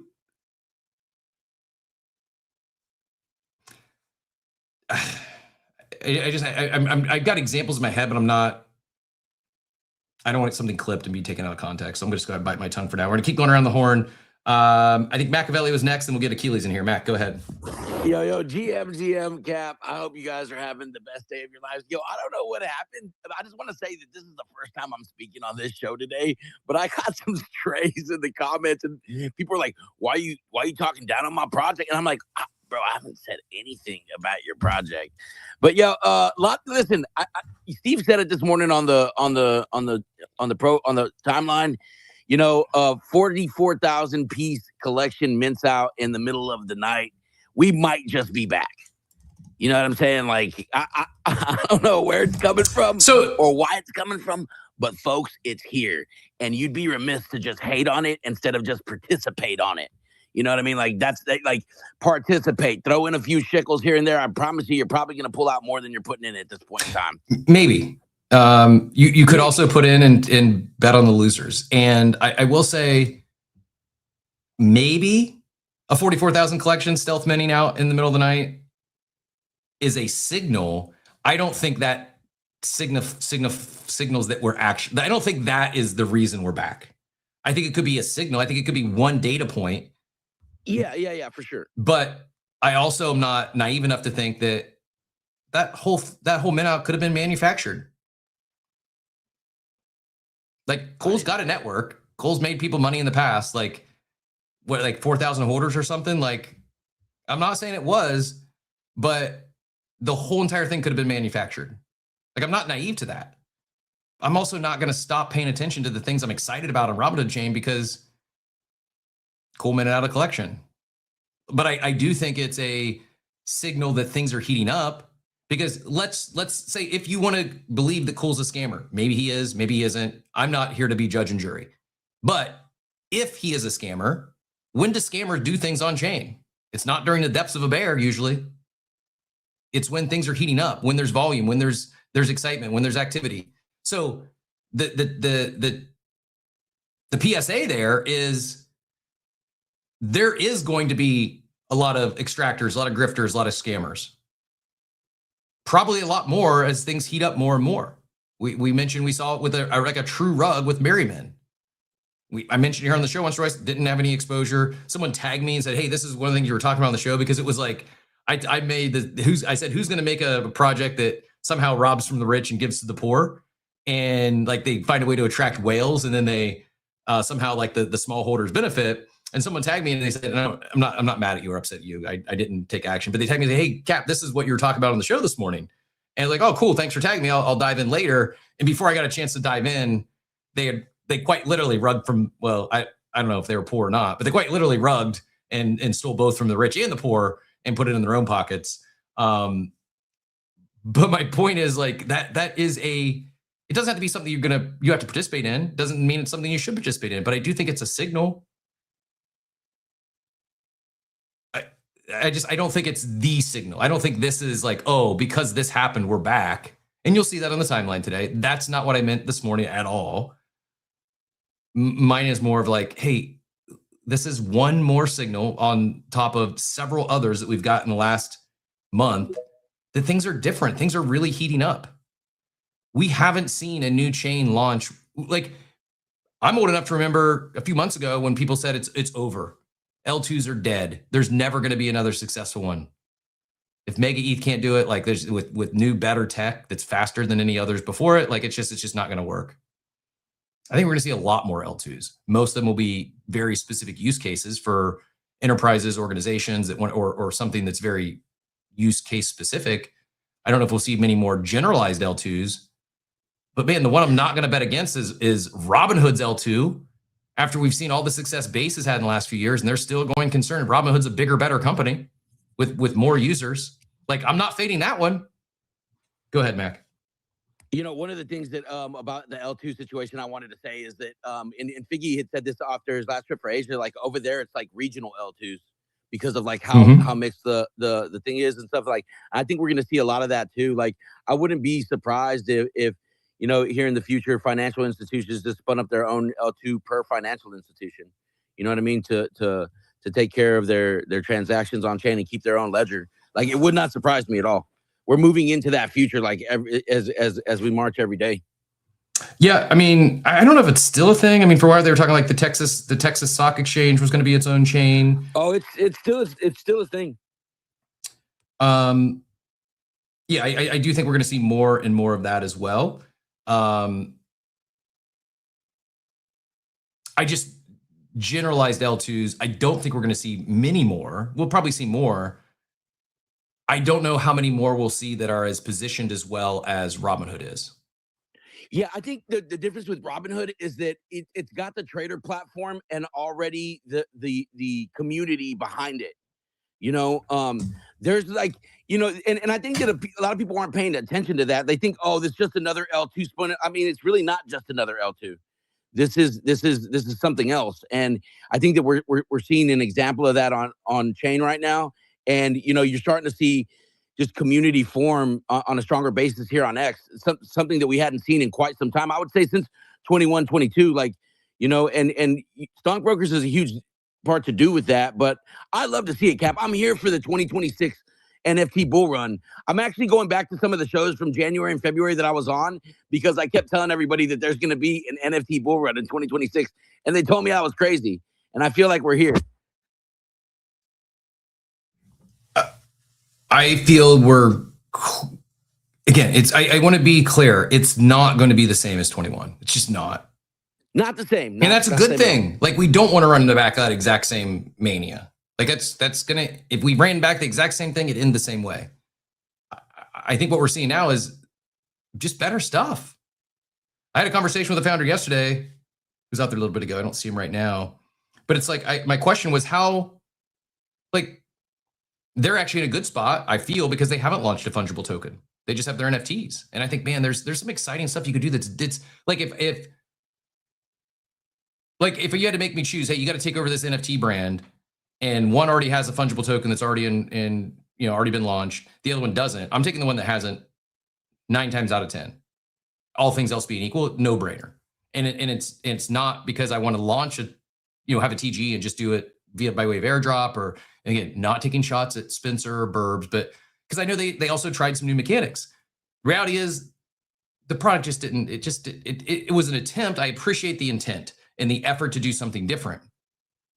It just didn't land. There's got to be something more to it. And now we're seeing the more to it. Now we're seeing the actual protocols that you can tap into and creates a, dare I say, better flywheel. Like it just is. And we've seen protocols be successful before. It's like, if we think there's never going to be another Pump Fund, there's never going to be another Hyperliquid, there's never going to be another unicorn DApp, then maybe it is okay to just say it's over. I don't like any of this stuff, and I'm going to go do something else. That's fine. I happen to think there's going to be more of those. I don't know what it's going to be. I don't know when it's going to be, but I do think there's going to be more. And what I'm sensing now is the next time that there is one, there might be a chance for to make significant wealth because you're early and you were a beta tester, or you were early. You got an NFT before they became the $1 billion protocol. And this happens, like, it's been, every cycle's different. Like, people made tons of money in ICOs. It didn't really work out, but ICOs kind of are still a thing. I mean, you got a publicly traded company, Coinbase, who did an ICO on their platform. DeFi summer, people made a lot of money and then it kind of went bust. Guess what? DeFi is still very much a real thing. People still make a lot of money in DeFi. NFTs was a huge, huge mania. A lot of people made a lot of money, myself included. Very grateful for that run. Knew it wasn't going to last forever. NFTs are still a thing though, and they're not going anywhere. Memes. A lot of people made a lot of money in memes. We had a $1 billion protocol get created in that, one of the most successful startups in history per, early revenue in Pump Fund. Hyperliquid, same thing. Like, I think we continue to see more of this stuff, and I just think the conditions in the more people coming on chain, more stuff coming on chain, and how what's happening, how it's being built, I think it's more accessible. Like, you don't have to be in Dudas's group chat to participate in this stuff. Maybe some stuff you will. Like, yeah, if you wanted Toad and you want to get it that early, you probably got to be in Dudas's group chat. But this so far seems very different than what we've seen over the last couple of years. And I think that could benefit all of us if we have the next major innovation, next big protocol, the next Pump Fund, the next Hyperliquid, the next Uniswap. Shoot, man, the next ENS. Like, all this stuff like made people so much money. And it's like, now we don't think that can ever happen again. I know I'm one of the, like, a delusional optimist at times. I'm a perma optimist. I always want to try to find what's good in things as opposed to being the ultimate critic. I will critique things. And when I do that, I want to try to provide some constructive criticism to where, hey, maybe this would be better, but I'd rather focus on that and what might work as opposed to what's not working or what I missed. And I can't impress upon you all more that I think now's the time. I share this with my girlfriend. I'm just going to read the text because I can't make it up and I wouldn't do it justice. Actually, I'm not going to read the text. It's too cheesy. It would make me blush. But the TLDR was, she just thanked me for, we had a good weekend. And basically, because I hey, just thanks for being present, mindful, and loving. And so I was like, well, I apologize if I'm not present any other weekend. She's like, no, that's not what I meant. It's just like, and so I went in and said, listen, like, thank you. That said,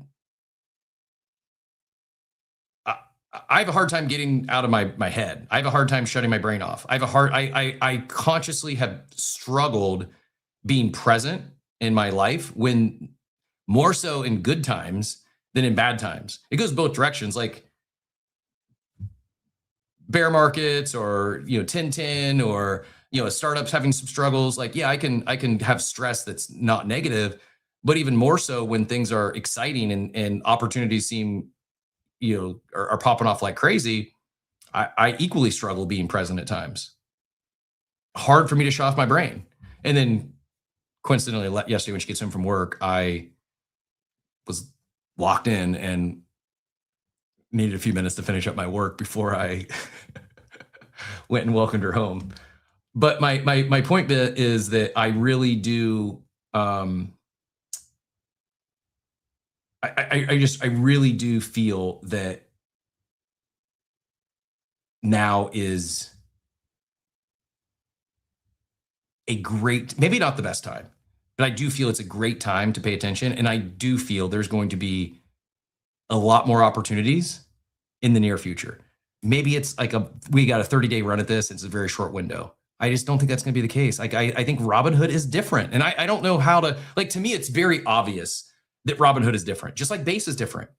They're not your average L2. That's not some VC-backed vaporware chain that they're just here to extract a token, or extract at a token drop or at a TGE. Do we even know if Robinhood chain even going to have a token? I don't know. I've not actually. It's the first time I think What's that? Robinhood ETH. That REIT. I think it's the first time I've had that conscious thought. Holy shit! What if they do? And it's like, oh, I'm going to fade Robinhood chain because cool, Ethereum had a project he minted out and collect, extracted $1 million.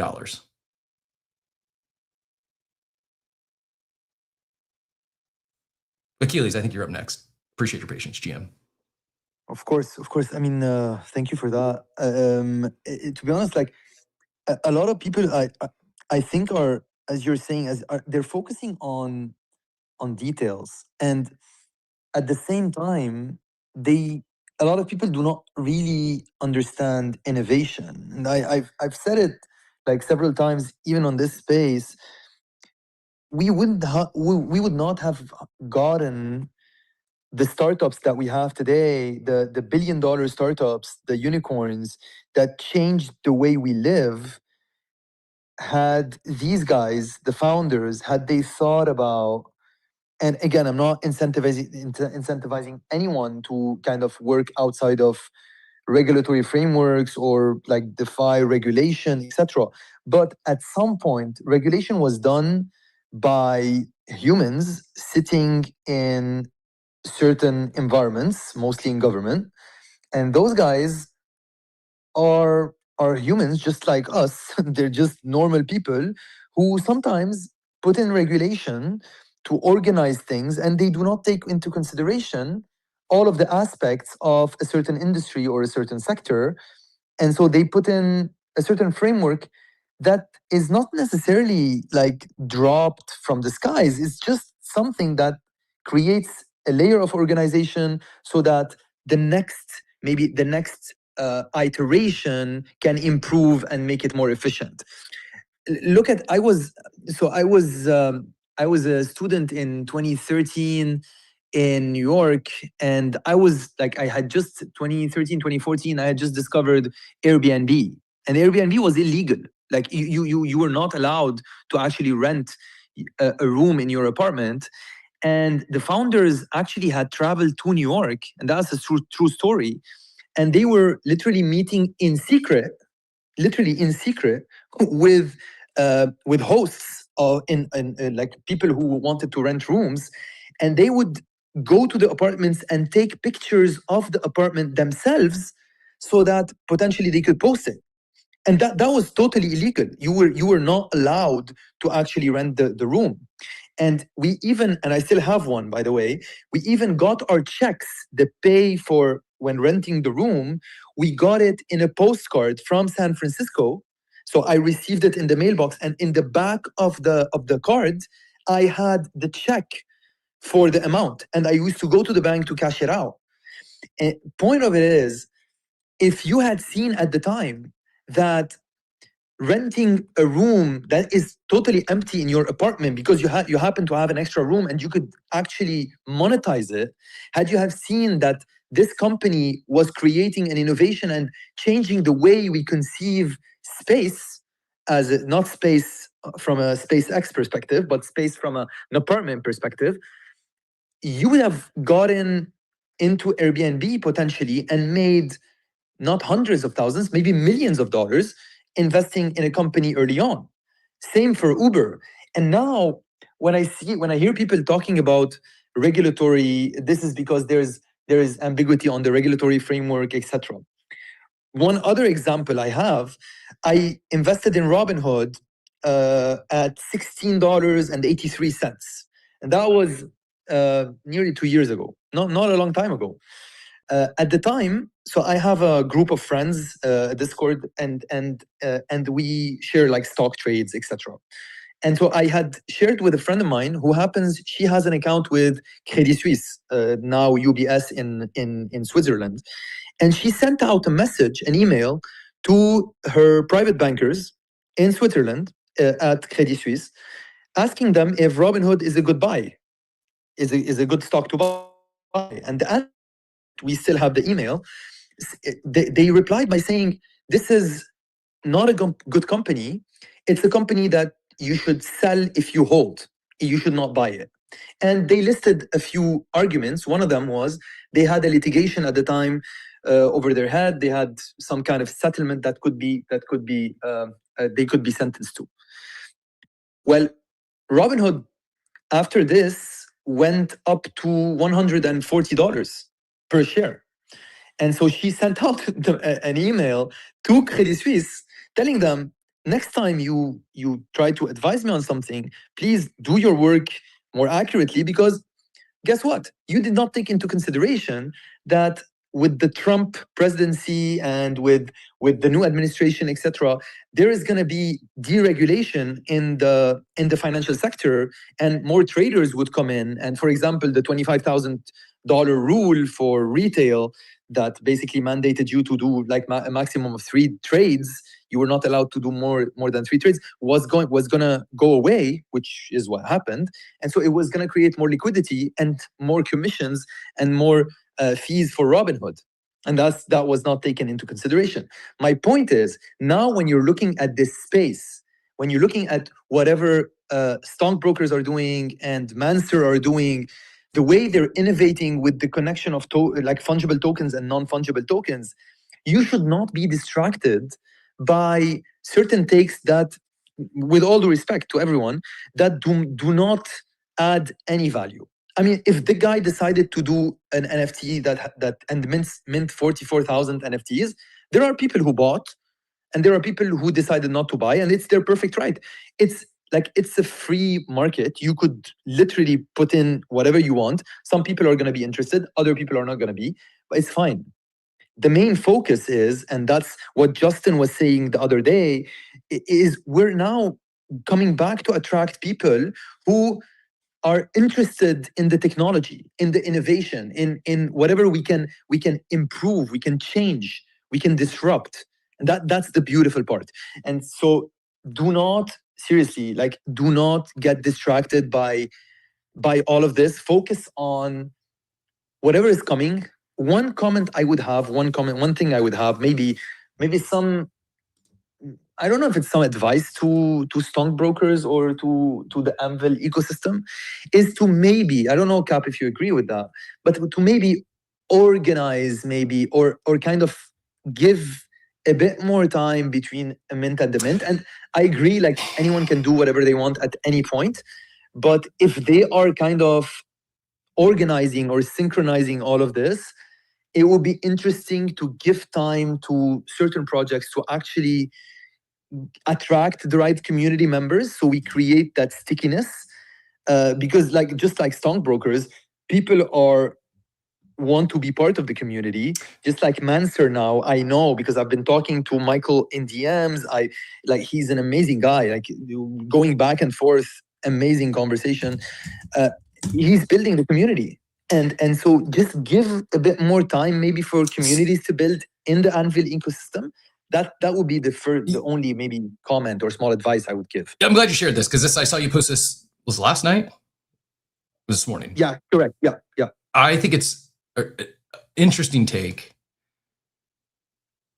First of all, though, like part of the beauty of the whole stockbroker ecosystem is it's on chain, it's decentralized. So while they do have special projects that the team is going to work closer with and presumably do some vetting and to your point could slow down or space out the launches, right?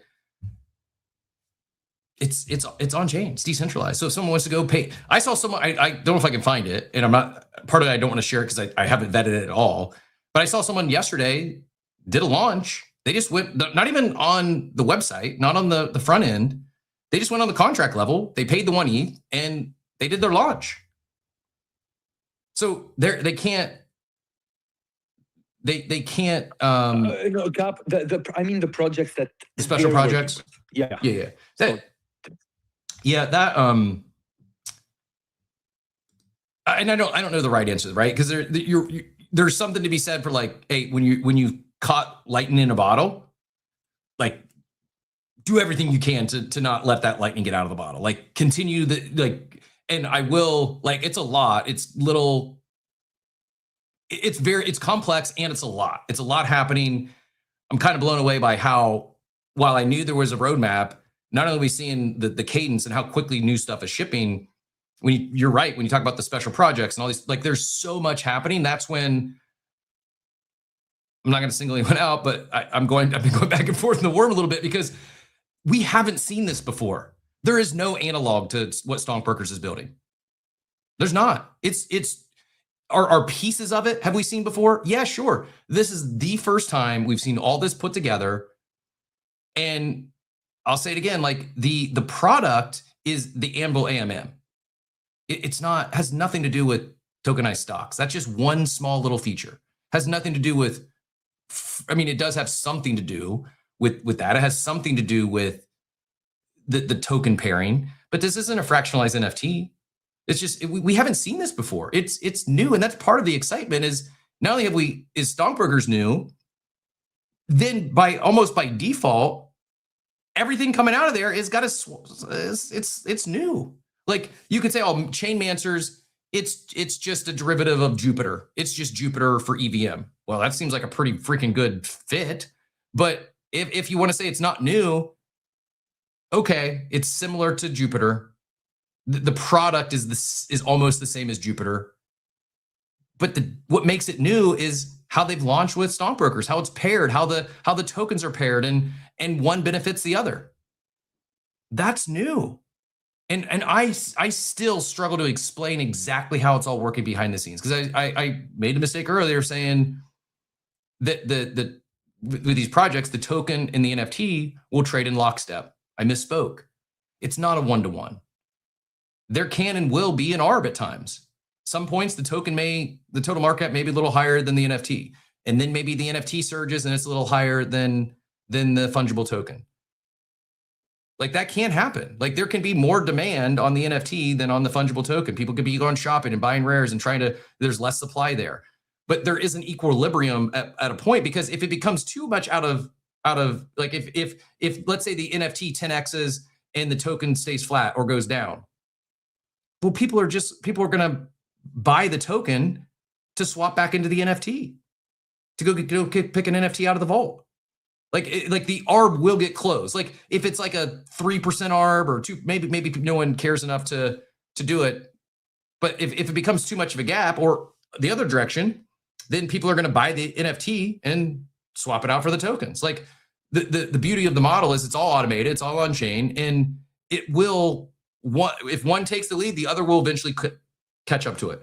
I'm not a math wizard. I'm not a data guru, and so I'm really like it's not keeping me up at night. But I really am trying to think through a better way to explain this, because I knew about Anvil well before Stonkbrokers launched. It just didn't click. I didn't get it. It's kind of embarrassing to admit. I didn't understand it at all. And now I think it's, holy cow, this is actually game-changing infrastructure. This is some of the biggest challenges with NFTs that are not challenges in the fungible token space. Like it's provided like a real solution to some of those problems, in particular volume and liquidity. Like I don't think NFTs are meant to be traded at high velocity. I think blur farming was really bad.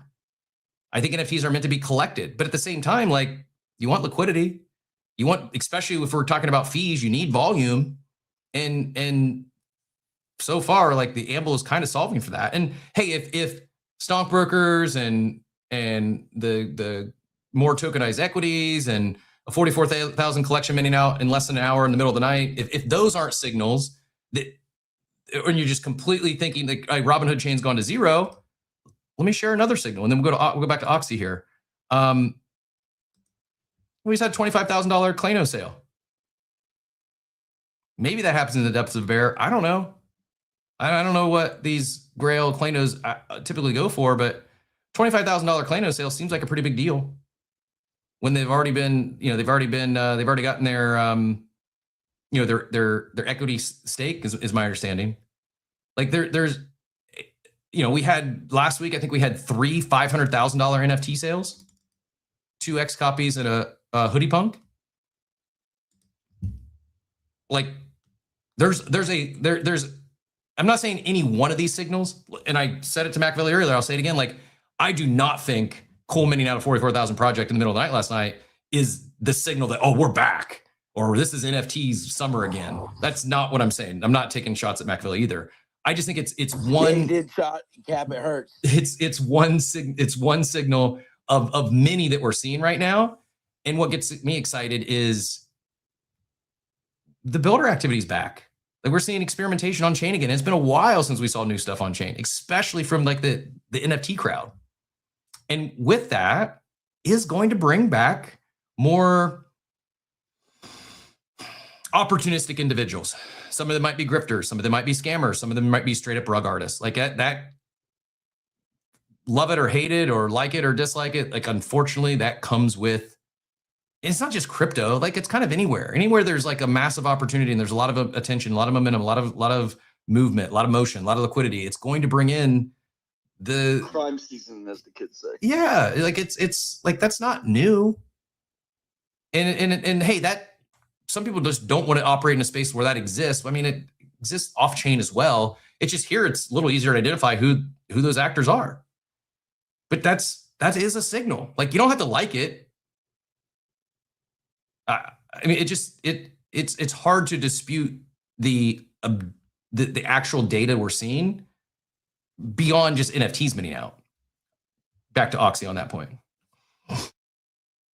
Yeah, so I said in the war room, and I guess I'll say it here. And I think that probably one of the most important messages that people should be pushing right now is on the education front, and just trying to explain why we're excited about what Stockbrokers is building, or like why we think the technology is cool here. And I'm egregiously sidelined, to be honest with you, from Stockbrokers. I mean, I hold some tokens within the ecosystem and all of that, but all that said, I think what they're building is actually really cool, and I think it would be helpful, I don't know, to push that more, rather than, I know like people are like, okay, it's like now's your time to make all your money or whatever, but it's more so of like, hey, this could be a really cool opportunity. Do your own due diligence, do your own education and research and this, that, and the other, and then decide whether or not you think it's good enough tech to invest in. And I think that the show, I mean, you've done a great job at bringing the people on that, the founders, to explain why the tech is good. And if they still have questions, then we can answer those for them. But I just wanted to kind of say, like, I don't know, say it in public as well. Like it's less about go out and spend all your money buying all these different tokens, and instead like do your research and try and understand why it could be a good purchase, a good investment of your use of your money. Rather than just blindly throwing your money around and losing it all. But yeah, just wanted to just come in and say that.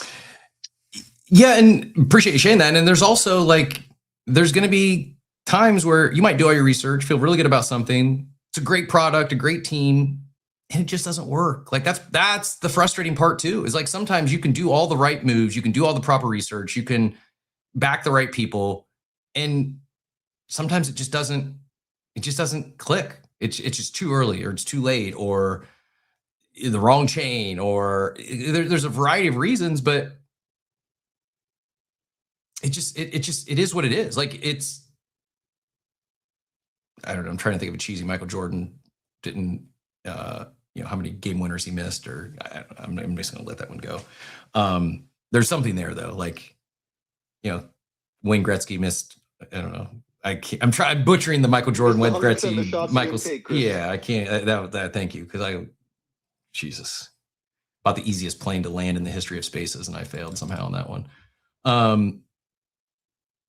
I think maybe one of them is Roger Federer said at one of his commencement speeches that he was at, he said he only won 54% of all individual points, although he won 80% of his career like single matches. So that's only crazy. 54% of the actual points he won, which aggregated to obviously a ton of wins, but maybe that's what you're trying to do. Something like that.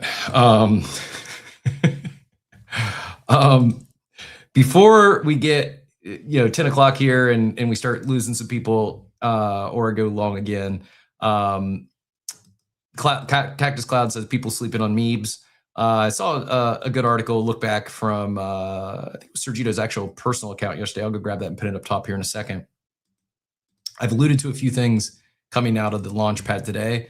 Here's 4 projects that Tenacious is keeping eyes on today. Clock-In is the first meme coin in the ecosystem. It has no trading tax, 60% liquidity buybacks, permanent burns every 48 hours, 20 million Clock-In tokens reserved for activated stockbrokers, 4 airdrop rounds of 1 million to 7 million in different liquidity pairs. Ticker Yard, this one does go live. It's cross-chain assets, routing, and upcoming NFT collection. Goes live tonight, goes live after the Launchpad launches. And this is the one where you need about $300,000, not $300,000 worth, 300,000 tokens of Yard for one NFT. I guess they're going to launch at a $200,000 initial market cap FDV. There'll be 3,333 Yard keepers. No whitelist, no private rounds, no unlocks. It's just if you want in when it goes live, you got to get the 300,000 tokens, and then you could get the NFT from there. I'm not exactly sure how or where, if that'll be on their site or where, but one to pay attention to, maybe do some more research today. Kevar is an AI agent covering crypto perps and stocks and more. Sleuth is it's calling it Swarm Intelligence for prediction markets, starting with Robinhood Chain. And then Sleuthio is the one they're saying like the AI XBT of Robinhood Chain. Hey, maybe none of these hit. Maybe they're all misses. But if you're wondering how you might get exposure to the stockbroker ecosystem, there's a few different ways. It's not direct exposure per se, but look for those that are pairing with the stockbroker token. Then you have a vested interest in both parties. There's an interest in stockbrokers supporting those launches and plugging into the quote unquote flywheel. I still, anyone has a better idea for another word there, I'm all ears. How about just ecosystem? Ecosystem, yeah. But because that's really it's creating its own economy. Yeah, I feel it is. I mean, it's not wrong. I just don't know as if ecosystem is descriptive enough to really like what is it like. A new hybrid financial instrument or instruments. Yeah, Squiddy, GM, thoughts? Yeah, I figured I'd contribute something else to the space besides the occasional one-liner there, although I was very proud with the 2 one-liners, which makes them 2 lines.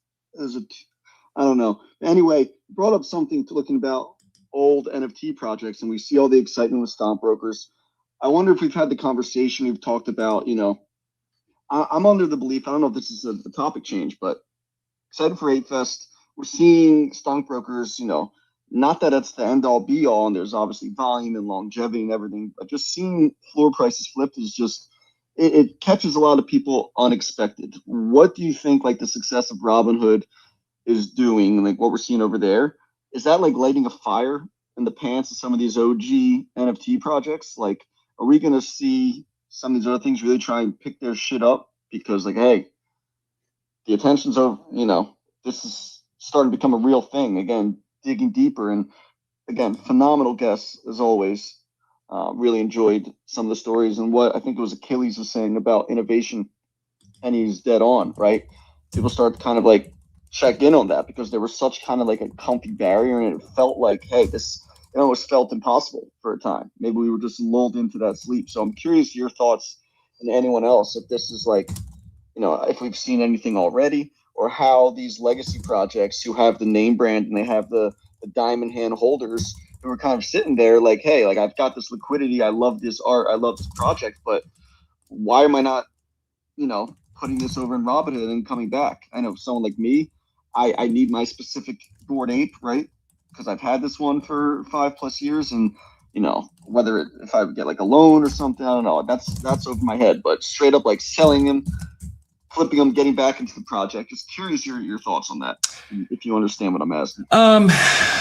Kind of.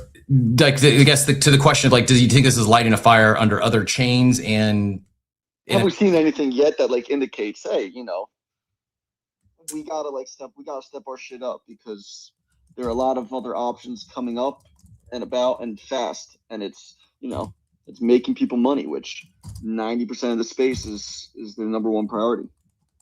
Not that that's a bad thing or a good thing.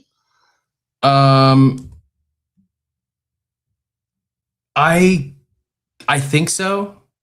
I mean, I don't know. I can't pretend to get in the head of these others, but I do. I hope it's causing like, okay, this was my plead for when I like part of me when I first started talking stockbrokers and I was having a little fun, just like in good intentions of there's some fun PvP against collections I hold.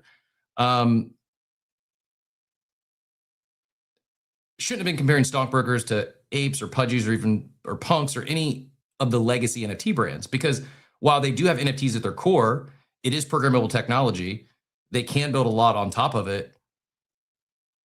A lot of those legacy brands, they some did early on, but many haven't been building on top of with the tech for a while. I think Yuga's done some really cool stuff in other side with the tech, but it's not necessarily any of that's necessarily really drifted back to the NFTs per se. And I think probably now that I understand it a little more, the better comparable wouldn't be to a legacy NFT brand. It would be more to something like Virtuals, which was a ecosystem. But that's also not doing it justice. Like stockbrokers is much more than that. But my point is it's an easy comparison is like a lot of people did really well in Virtuals. It's still like a $400 million token, which is more than stockbrokers. And I don't know if it was a loss for most. Like maybe. And yeah, like people are going to lose, like especially something that rips up so extreme. Yeah, there's going to be people that buy the blow off tops. I don't think we're there yet. I'm not saying rush out and buy a stockbroker. I'm just saying like there's been, since stockbrokers launched, there's been 2 opportunities to get in things that were low to no cost that have done pretty well. Diablito was talking about, there was lots of innovation on Ape Chain with Uncle Mac. I agree. He said it just never went anywhere. Never attracted the masses because money wasn't flowing. It's a great example because you know where money is flowing right now? Robinhood Chain. You know who's having success on Robinhood Chain? Uncle Mac. You know where Uncle Mac launched? In the stockbrokers ecosystem. And it's still like, we need to get Mac back on here. I know I said this a few times. I know he's shared like some impromptu stuff, but and Machiavelli, you probably know a little better, but Pit Boys is the primary collection there, right? No. Mind Boys. Mind Boys was from Ape Chain. On Ape Chain, and then whenever you bridge them over to Robinhood, they become Pit Boys. Okay. And they start mining the derp. Yep. And mining derp, it's not just mining some useless meme coin. Like the product he's built is pretty cool. Like it's basically it's a decentralized version of Chainlink. It's helping prove randomization on chain, and you need the miners to make this work. So like this is actually a great point that like, and this isn't like like I feel like everything I say I have to disclaimer because I don't think Robinhood's turning Ape Chain into a ghost town. Are a lot of those builders all have migrated or are building on Robinhood chain? Yeah, but I don't like we talk about product market fit in flagship apps. Like other side is Ape Chain. I still am long other side. I still hold my D's. I still hold a Coda. Like I really truly hope they hit a grand slam there for my bags. One of the coolest things too is seeing people, you know, especially again, we obviously love the ape ecosystem and we love all the ecosystems, right? We're here as hosts, is what you do with your show. We want to see this space succeed and we want to see people win. And when we talk about the legacy ones, again, like the builders have these legacy projects. They're in these legacy communities, right? Going over to the new tech, but it's a lot of the same like communities and stuff too, which is kind of cool. And you're seeing people, you know, upgrade in their ecosystems that they've been in for the last 5 years while having fun and building on these other chains. It's a lot of fun. It's a lot of fun to be a part of and a lot of fun to watch. Yeah. Thornton looking good, my friend. I'll leave it at that. No, Cyrus Allen would be my counter.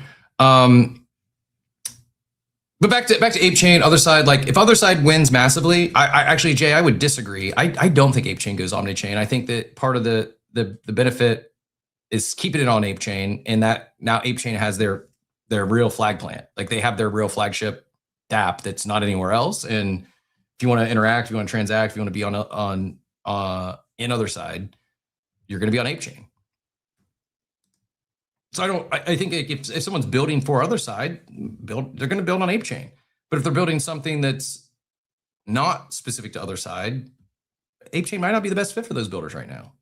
Or maybe actually the right answer is probably omni-chain, probably multi-chain. I think that when builders think they're going to build for other side too, they're going to be building on other side. They're not going to even think about the chain. Agreed. That's the thing. That's the type of product that is, and that's how the builder's thinking. I think that because we're native to the ecosystem, you know what I'm saying? Like that's the way we think. But like when you think about generally, you know, attracting creators and other entrepreneurs and stuff like that who want to build like in those type of environments and those type of experiences and stuff, they're not going to even think about the platform they're building on. They're just except for the fact they're building in ODK or other side. Agreed. I agree. I think the chain will be irrelevant, but I think I don't. Therefore, because they built such good tech, because the tech is obfuscated and it's hidden, you don't. It doesn't matter what chain you're on. You're just going to get in there and going to do things. I don't think they have a need to go omni-chain, unless I'm missing something. But I also don't think it's. I mean, you all are. I'm debating whether to answer your last comment live or not. I'm going to put a pin in that now. I may come back to it and I may comment on that because I have thoughts. And yeah, I don't think it's coincidence. I think yes is the answer. I'm just going to leave it at that. Also, the other one I wanted to talk about because it's happening today, and also chat, what else are you looking at today? It doesn't, yeah, I shared a few things that are happening soon, not necessarily today, but soon on Stonkbrokers. This is the other one that is minting here in 3 hours and 53 minutes. It's 100,000 supply, $50 mint. 1,000 identities, more than a collectible. Mint the art, unlock the machine.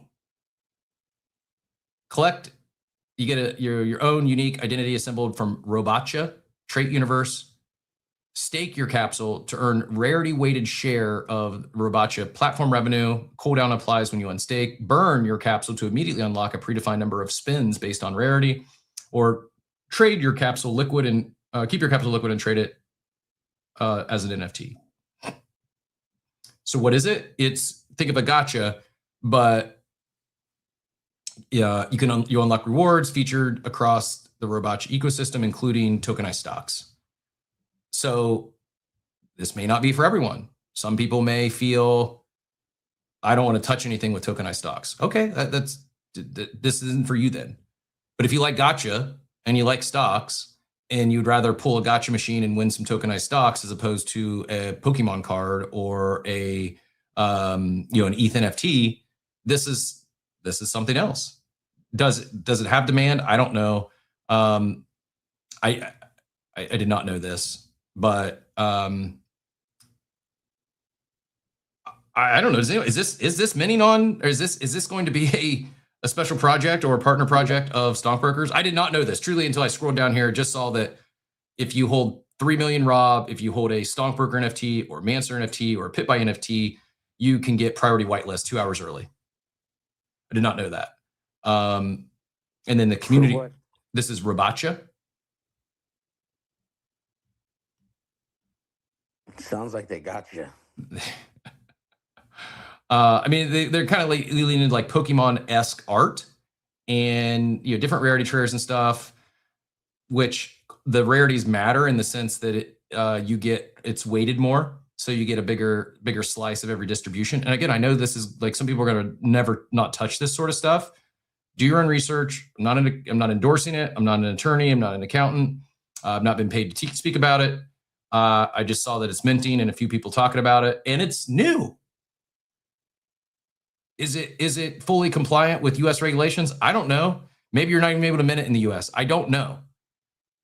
Not endorsing it, not a financial advisor. This is not financial advice. I'm just saying it's something new that's minting on Robinhood chain. Maybe it doesn't mint out. Maybe it mints out and these things are selling for $5,000 tomorrow. If that happened, I would feel bad for not sharing something that I was looking at. That so that's the temperature, brother. Is I'm planning to mint one, maybe multiples.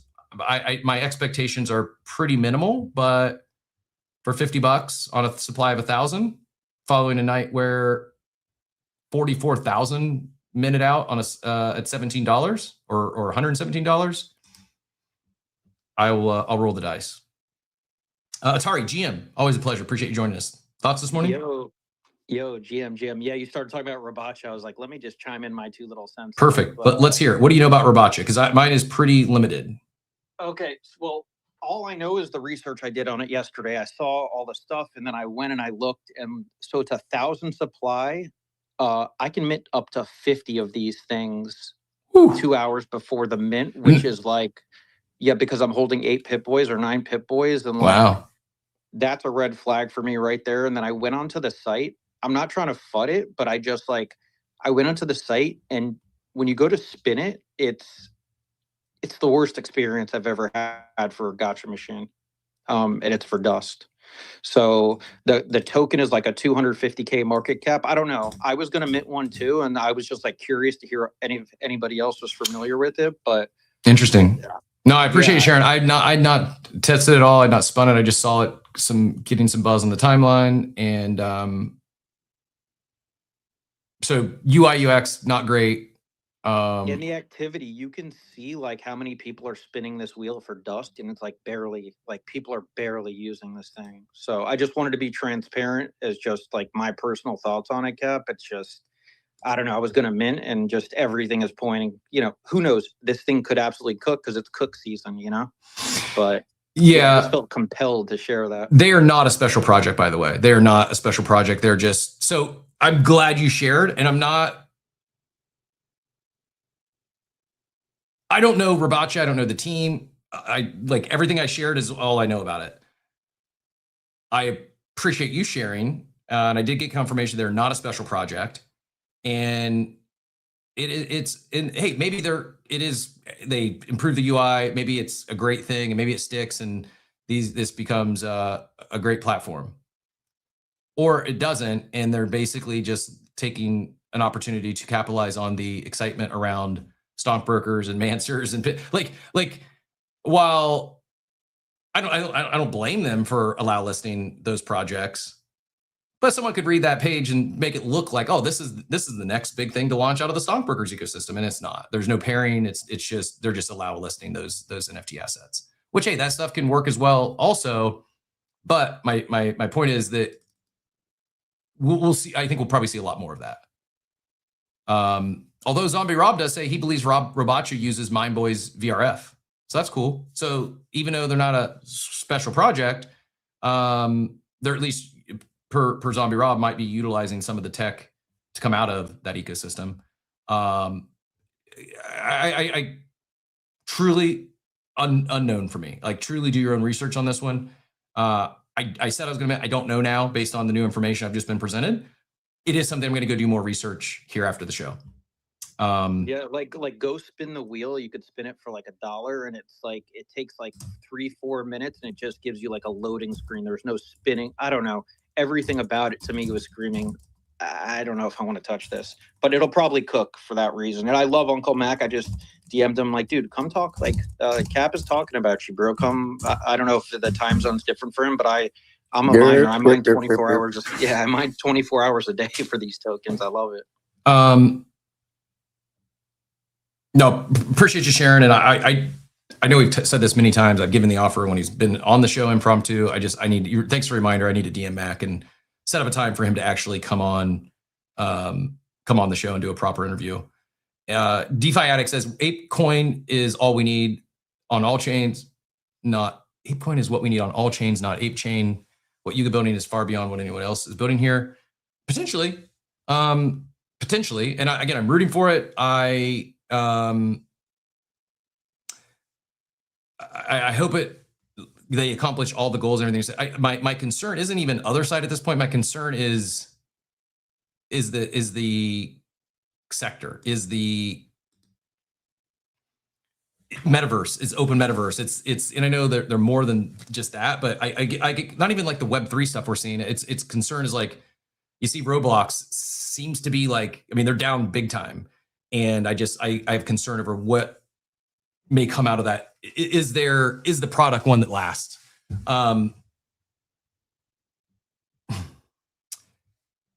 Let's do this.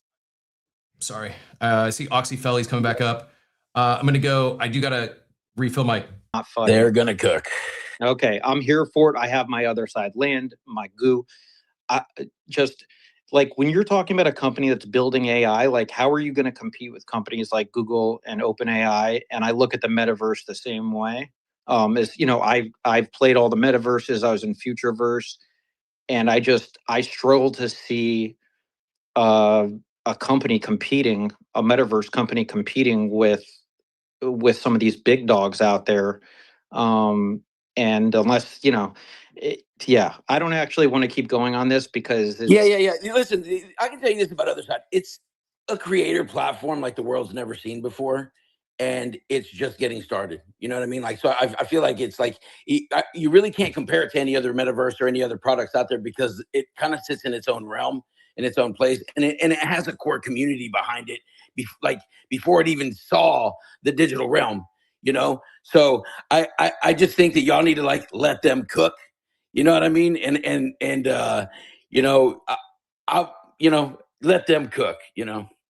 I'm here to support it. And I just, you know, what I love about this space is just we can have just good, honest conversations with just sharing our thoughts. So I at least want to just put that out there because maybe I'll hear something, you know, that'll kind of flip my switch because I'm open-minded. But I know Oxy had his hand up, and I know Machiavelli, you can hold down this stage.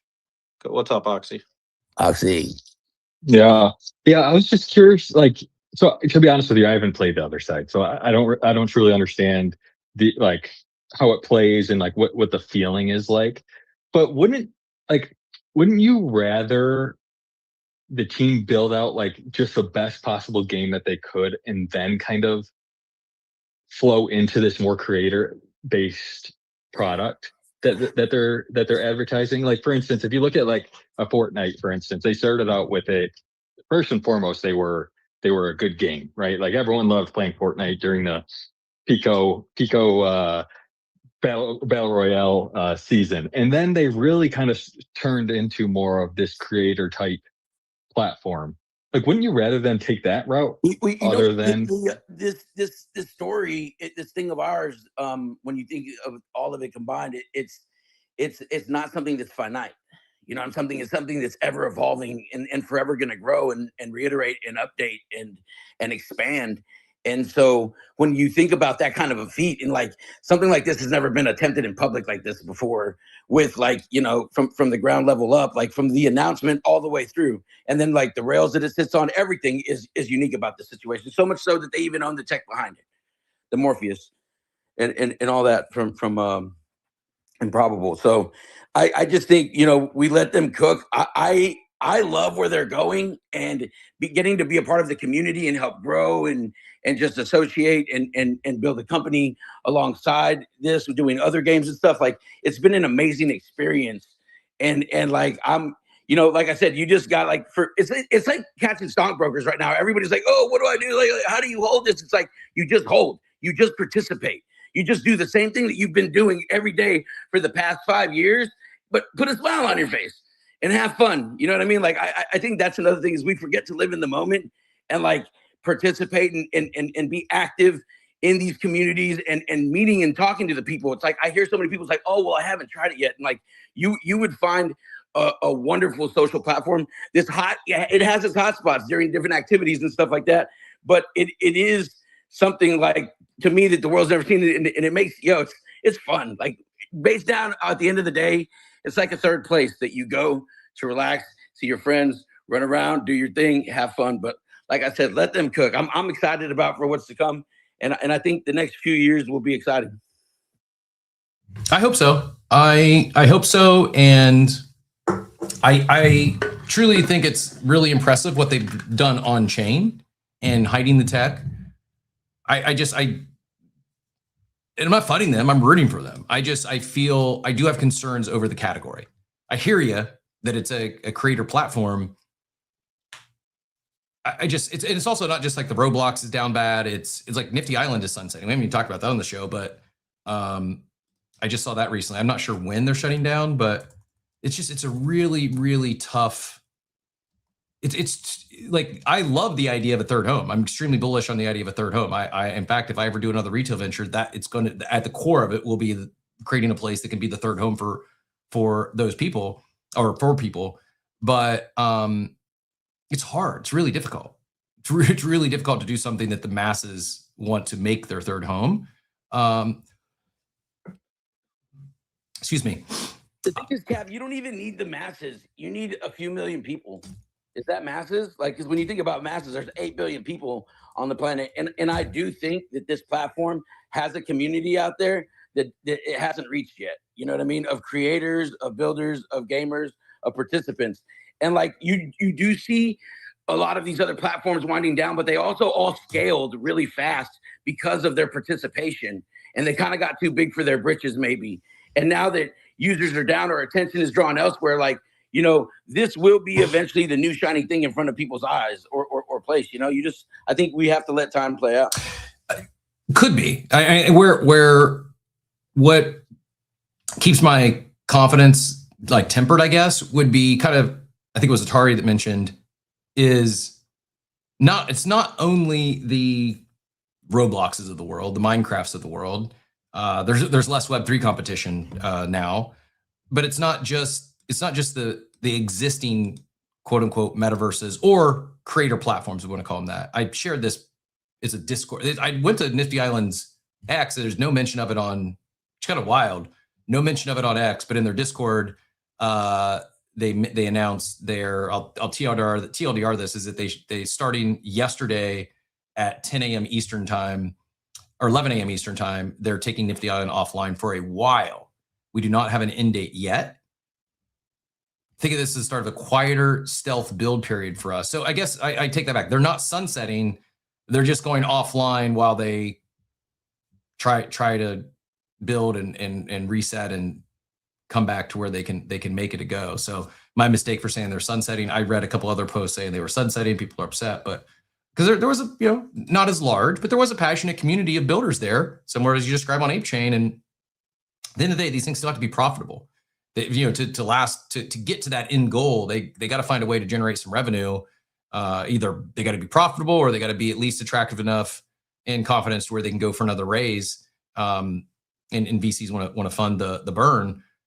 my probably the other like just thing that hangs out there is things have changed so much from when they started this effort in terms of like how you can build open worlds. Like AI is now that could benefit other side, and I'm excited about the opportunity to potentially build leveraging AI where I would have had to hire someone out to build out a deed previously.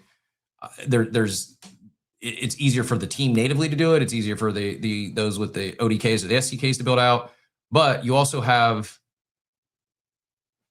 the stuff with Google and these other large LLMs that you can text prompt and create open worlds yourself. Now I know that's not going to bring in a community, and you still got to have a good game. It's just like things have changed a lot, and they're like I don't envy the spot they're in on having to navigate the changing tech landscape and the changing quote unquote metaverse landscape. It's proven to be a very hard, and maybe it does eventually land. We get to that in state, and it is the next big main third home. Be awesome. It's not just the Nifty Islands of the world. It's not just Roblox being down. It's look no further than Meta. I mean, Facebook changed their name, went all in on metaverse, and already thrown in the towel. And I don't think there's gonna be anyone, Yugo or otherwise, in Web3 that's gonna have the resources and the billions to throw at this that Meta did. And I don't think, I also, just to clarify, I don't think other side's going anywhere. I just I guess like when it's where you put your focus, Cap. Yeah. And a lot of us tend to focus on what we've seen and what's present, right? And then not what's coming. And I think that for a product like this, for a platform like this, it's really about what's coming. And we've seen it iterate and experiment and from the Arsham drop and everything else that's happened. So I it's exciting. You know what I mean? Like if anything, I would focus on the excitement and how they're going to reiterate and the new experiences that are going to come. And then, we've yet to see what future collaborations and brands and stuff like that will enter other side. But I think that there is a future where we get to see that happen live in real time. I mean, we're watching it all live in real time now. Yeah, no, I hear you. And it is fun to see someone, it's cool to see someone so bullish on a product and, building there. I respect it. I appreciate it. And we need more Machiavellis in crypto and Web3. Like talk about bag working. It's not just bag working because number go up. Like he's really passionate about it. He loves it. He enjoys it. And I hope it's a smashing hit for you and everyone else there. I can see the path. At the same time, like that path I can envision in my head of how they get to there and become that Roblox killer or the next gen, the new and improved type of Roblox or big community creator platform. We got to stop with the comparison shit. Like we. Really I mean, that came straight from Garga. I believe Garga said they're building the Roblox killer. Grateful Leap even said their approach is more like Roblox, means creator platform. I don't think they have their own games. I don't think they have yet either, but I could see them doing some of their own at some point. And that might be because at the end of the day, hey, like the platform matters, yes, but it like a smash game would be a smashing hit for other side, and that's the big variable. Like it's like it's easier said than done. Like for something that even a few million people, I've not floored my deeds. I've not, I still hold a coda. I'm still rooting for it. I like everything about it conceptually. I just struggle to. There's a lot of challenges, I guess, in getting from where we are even today to that end state. And I speaking of their own game, like. I think they will build some. Like one in particular is I'm pretty sure the resource game is coming. I'm really excited about the resource game. And we were talking earlier about the technology and how the technology has evolved so much in the last few years. ERC 6551 isn't brand new. I think it was Chunkies or Chonkies did this with traits on base, and then obviously they've been back in on the timeline because it's part of what's at, it's part of this stockbrokers ecosystem. But I think about the strategy game and think about like how that tech could be incorporated into other side. It gets me excited. Like because I have interacted, I've seen what they've done with hiding the tech in there. And I use the example I shared. I think the last thing I purchased in other side was the World Cup kits and a hat, I think. And like, I understand it's on chain, but you literally could have logged in with your email address and went and bought something by clicking the button in game. There's no signatures. There's no, like, you literally need to know nothing about blockchain technology. That's exciting to me. What even pre other side, by the way, Cap, there's some new fits. You should go check it out. Got some new limited edition tees and stuff. Yeah. Even pre other side, one of the things that got me excited about on-chain technology and Web3 gaming and Web3 creator platforms and quote unquote metaverses is the whole, part of Vitalik's catalyst of him to ultimately found Ethereum was his World of Warcraft character got nerfed. Like I still believe in owning your gaming assets can unlock it. It can be better than not owning them. Like I'm not going to go around the horn and liberate on that, but it's in-game use your own assets is going to be a huge economy. It already kind of is. You know what I'm saying? It is. It is. I mean, it's look no further than Call of Duty skins, right? Call of Duty skins, or what is the? Is it Call of Duty or the? That's right. That's the CS:GO. Yeah. CS:GO is what I was thinking. Yeah, but look, like that exists. So just imagine now that not only do you own your skins, but your inventory is those resources, everything you pick up. It's actually in a wallet that your NFT owns. That's tied to your NFT, and you could take those items out. You could use them. You could put them on. You could sell them. Or you could sell your whole character that comes with all those items. Like it's just there's so much. It's too much to even get into like what could come with it. But DeFi Addict just share in the chat that James said, and James, by the way, I meant to mention this earlier. He's obviously very well aware of 6551s. He was the one who, when we were talking 6551s here recently, he was the one who informed me that Chonkies was the first to really leverage it on base for traits, like you could shareable or changeable traits you could have in your, I say backpack because I'm thinking metaverse or other side characters, but it's your wallet. And Figgy stated the other side resource game is a market mover. I'm really, truly excited. I mean, I haven't sold my deeds because of the resource game. I think I enjoy strategy games. I'm not looking to, if I want to spend time gaming, like I'm not like, maybe every once in a while I'll sit down and play some FIFA or whatever the new version is called, FC. Maybe I'll play a little bit of Fortnite, but I haven't dropped into Fortnite in maybe a year. And I didn't start playing Fortnite until Other Side was launched. And I was like, okay, I'm going to, freshen up my my thumbs and see if I still got the hand-eye coordination. Get ready for Other Side. But the reality is most of the gaming I enjoy is strategy based, whether it's real life stuff like fantasy sports and tapping into the analytics I'm aware of and finding edges there on where I feel I have better player takes or better data supporting this is like, or even nerdier is like simulation games.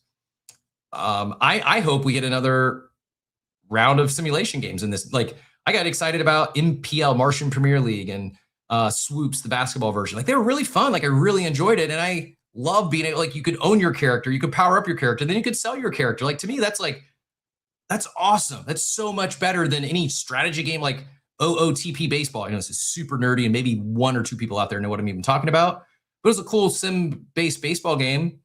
You couldn't monetize it. You couldn't, like the only way to I played in some paid leagues where I competed against 30 other strangers on the internet, and I think we all threw in $100, and whoever won at the end of the year, you got the prize money.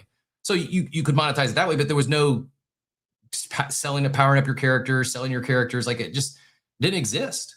And even if it does exist in some places, usually you have to sell your account, or the next year when they release a new version of the game, like you lose all those characters.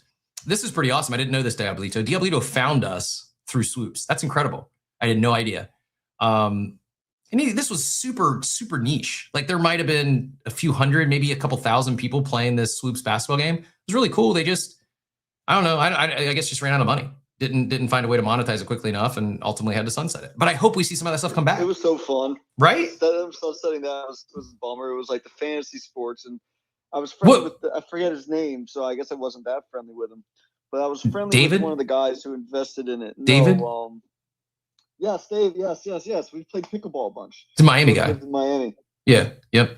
I gotta hit him up. I hope he's doing well. But that was fun. They just couldn't raise. They just didn't have the money to keep it going. But I threw some ETH into there. That was a lot of fun. But I feel you on that. That was good stuff. It is fun, and I enjoy it. It's better than the off-chain counterparts. Maybe they were just too early.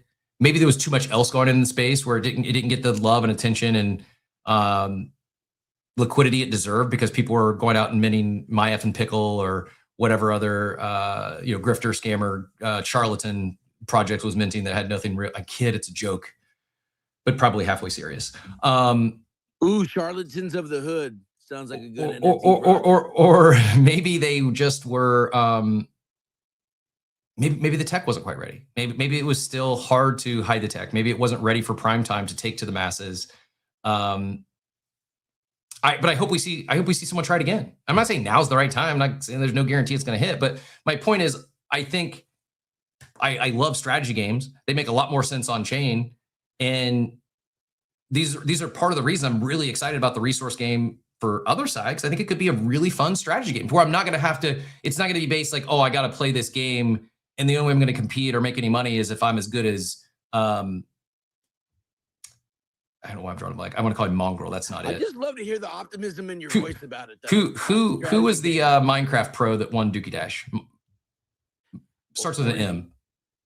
Mongrel. Was it Mongrel? Okay, I was right. I didn't want to call him a bad name, but he was.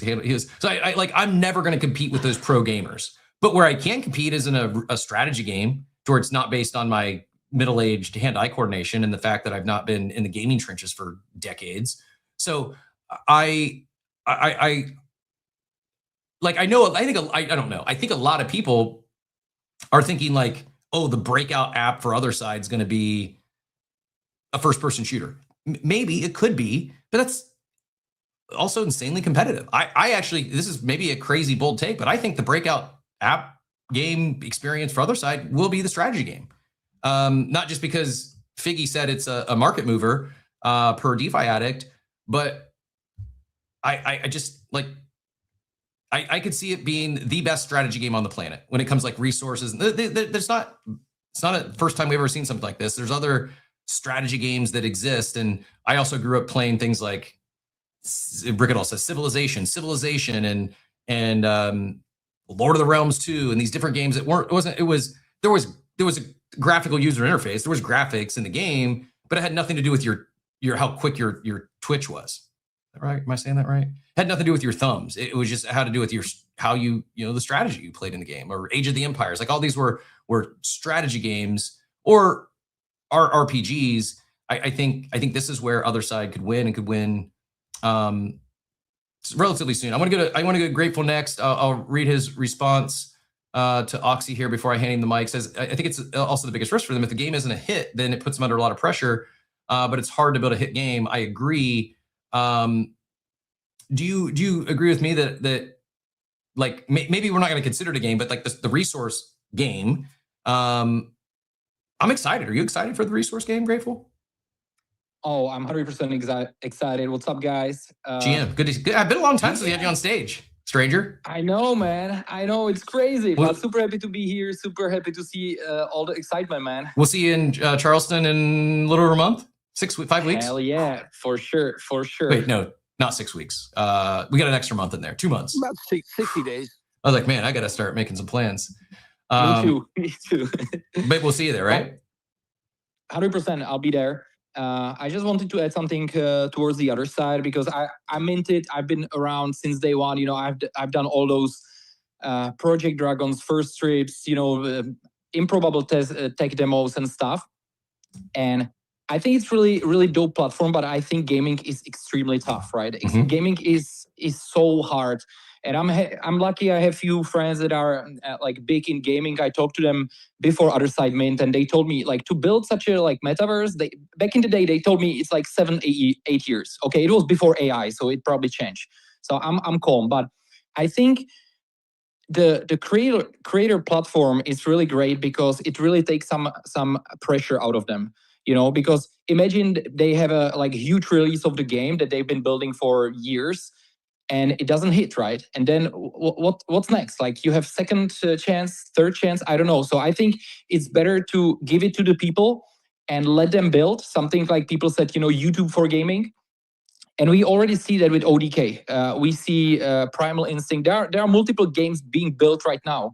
So I can wait for them to actually test them, play them, and see how that goes, So, and one more thing, for me, to be part of the Other Side, the important part is like to be part of the journey. Like you guys enjoy tokenized stocks now, and the best way to understand it is actually to hold those, right? To be part of that and play with it, buy those, sell those, and stuff like that.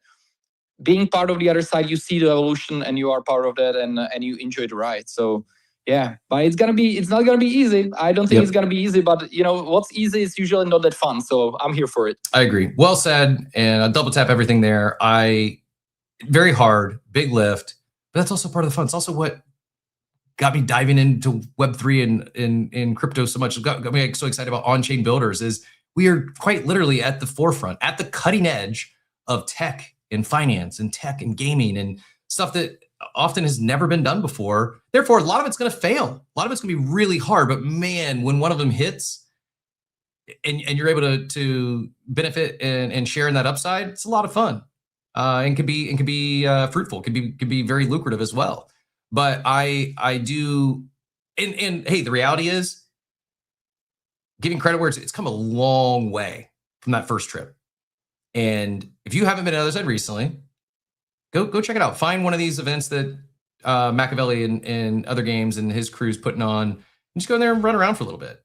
Have fun. Tonight, join us for the Chaos Trials. There you go. Metal first charge. Chaos Trials. Play around a little bit, and don't just like run around but like try to find something there where whether it's the kits at the soccer pitch or something else where you can do a transaction, something cheap, a few ApeCoin, but just like I think for some of you, when you do that first in-world transaction and realize that, man, this doesn't look or feel like a on-chain transaction, like then you can start thinking like where this thing could go. And yeah, so I do hope, I'm certainly rooting for it, excited for the strategy game.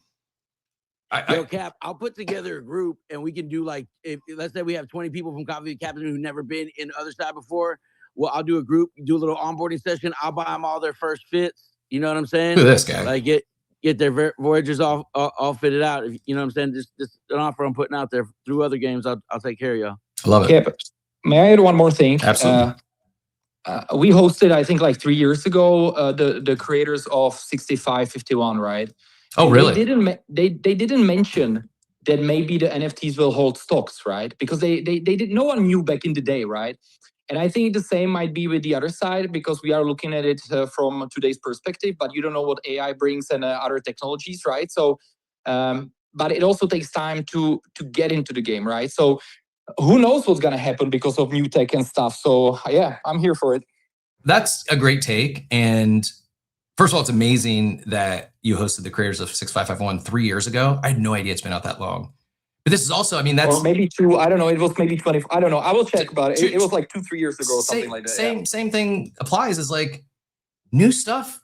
Not only is hard, it takes time to get adoption. Like you have the new infra and then you need something cool to come along. Shout out to Chonkies for making the attempt, but it just ultimately didn't find product market fit, right? It just like that traits by itself on an NFT, it just wasn't enough to sustain.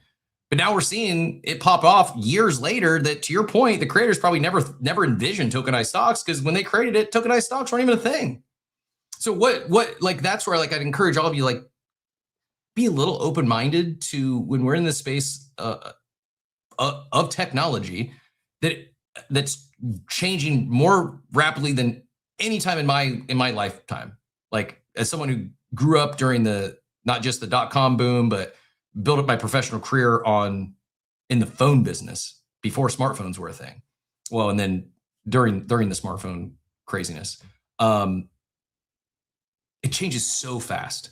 And often as it change fast, it's things like a year or 2 years from now can be entirely different, or there's something that no one was talking about, no one was thinking about, and then all of a sudden, boom, this is the perfect fit, this perfect product market fit for other sides, the next big thing. And I don't know what it's going to be, but I really appreciate those of you that are continuing to drive and be the boots on the ground and help be that beta tester and help test some of this tech, because they are taking a massive swing. And as we're having this conversation and trying to tie it all together here, I wonder, like, trying to think through, like, how could a beyond the resource game, how could like one of these sim-based games I was referring to earlier, how could it maybe land another side?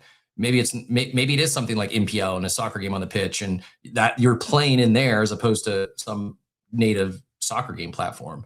Maybe it is something like Swoops, and someone builds a basketball court, and that's the end game, The Sims, or you can actually go in there and watch it in the other side. I can't believe it took me this long to get back to Zed Run, which was really the first thing that sent me down the on-chain gaming, blockchain gaming rabbit hole. But Zed was awesome. I really enjoyed Zed. I onboarded a lot of my friends on chain because of Zed, and they enjoyed it. Like, people that are not crypto natives, they're not NFT bros. Like, they had fun playing the game.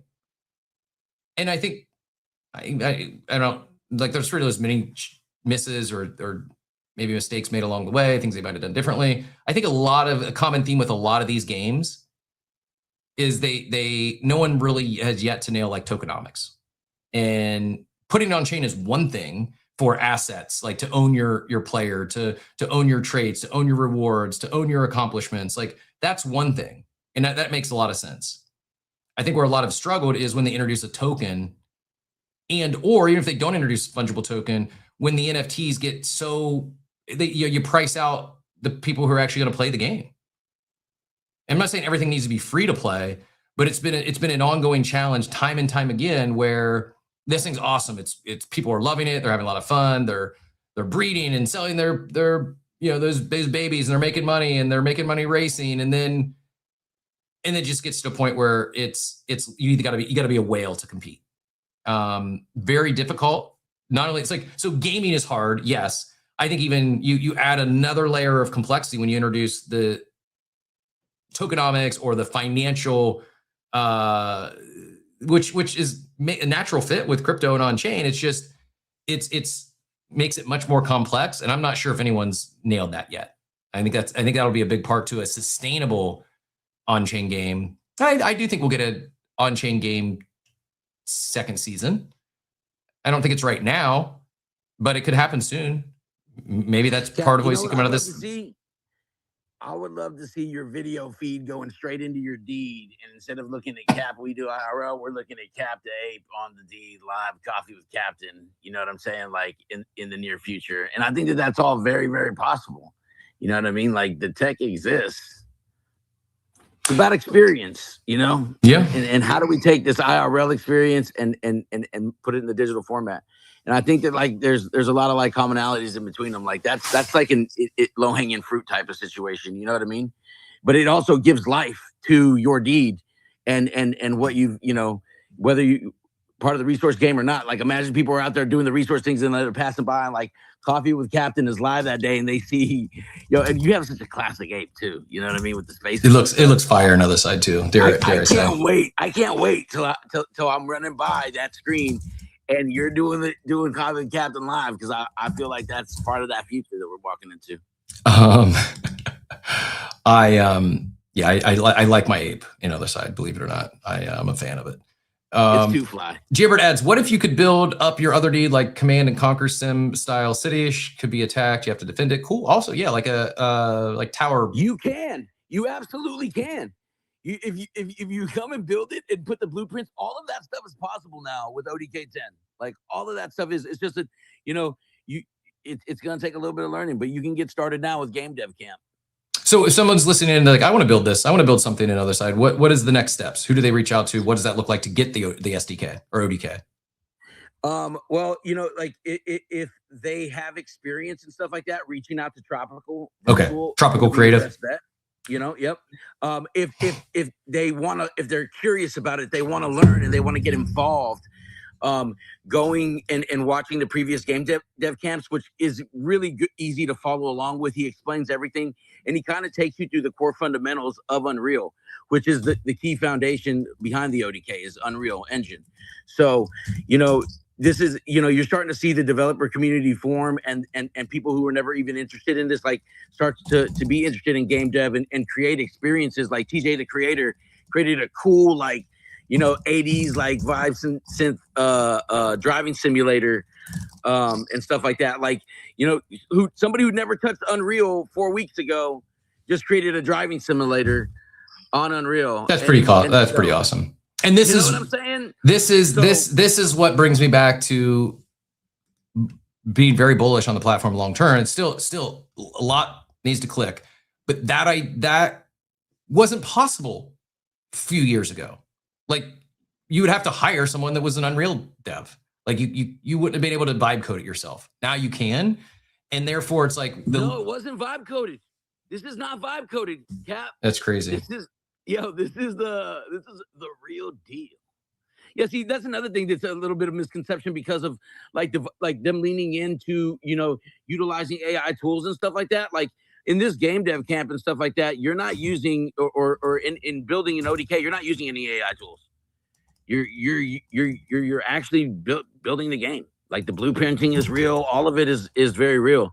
And you know, while they haven't got to the blueprinting steps yet and stuff like that, I think you're going to get to see some future iterations of Game Dev Camp.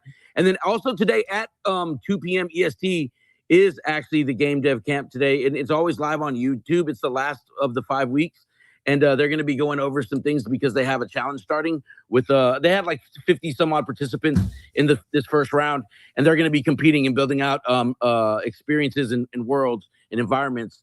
And then we're going to get to see them reiterate on that. So I think there's a lot of exciting things to come from, like, you know, the creator community when it comes to other side and stuff. And we just got to let them cook, you know? Yes, let them cook. And I was just reminded by something else that we haven't talked about for a minute, but it seemingly hasn't slowed down. We're going to go to Gary next. Gary, see, I mentioned in passing ENS earlier, and it's like the bat signal for Gary. So good to see you again on stage, sir. Excited to hear your thoughts on this. Before I hand the mic to Gary, I would just share the one thing that hasn't slowed down seemingly is Panini blockchain. The a 6 of 10 Moonbird just sold for $3,000. Making some real waves over there on, and I think also another sign that on-chain. Isn't that more than the price of a Moonbird? Yeah. On-chain activity is popping off, and many different arenas, not just Robinhood Chain. Panini has had a moment, and often they're, you know, we just talked about the Klano sold for $25K. It's not just what a beauty too. Shout out to that buyer right there. That's a collector collecting. Yep. Nice looking. I think I don't want to say the name of it, but nice looking dinosaur. Yeah. Gary, GM, always a pleasure. What brought you up this morning? GM Jim. You know, Cap, I have this mid-year resolution. I'm really trying not to weave ENS into every conversation, but what are you doing to me? I set it up. We could do it. Maybe resolutions are meant to be broken, right?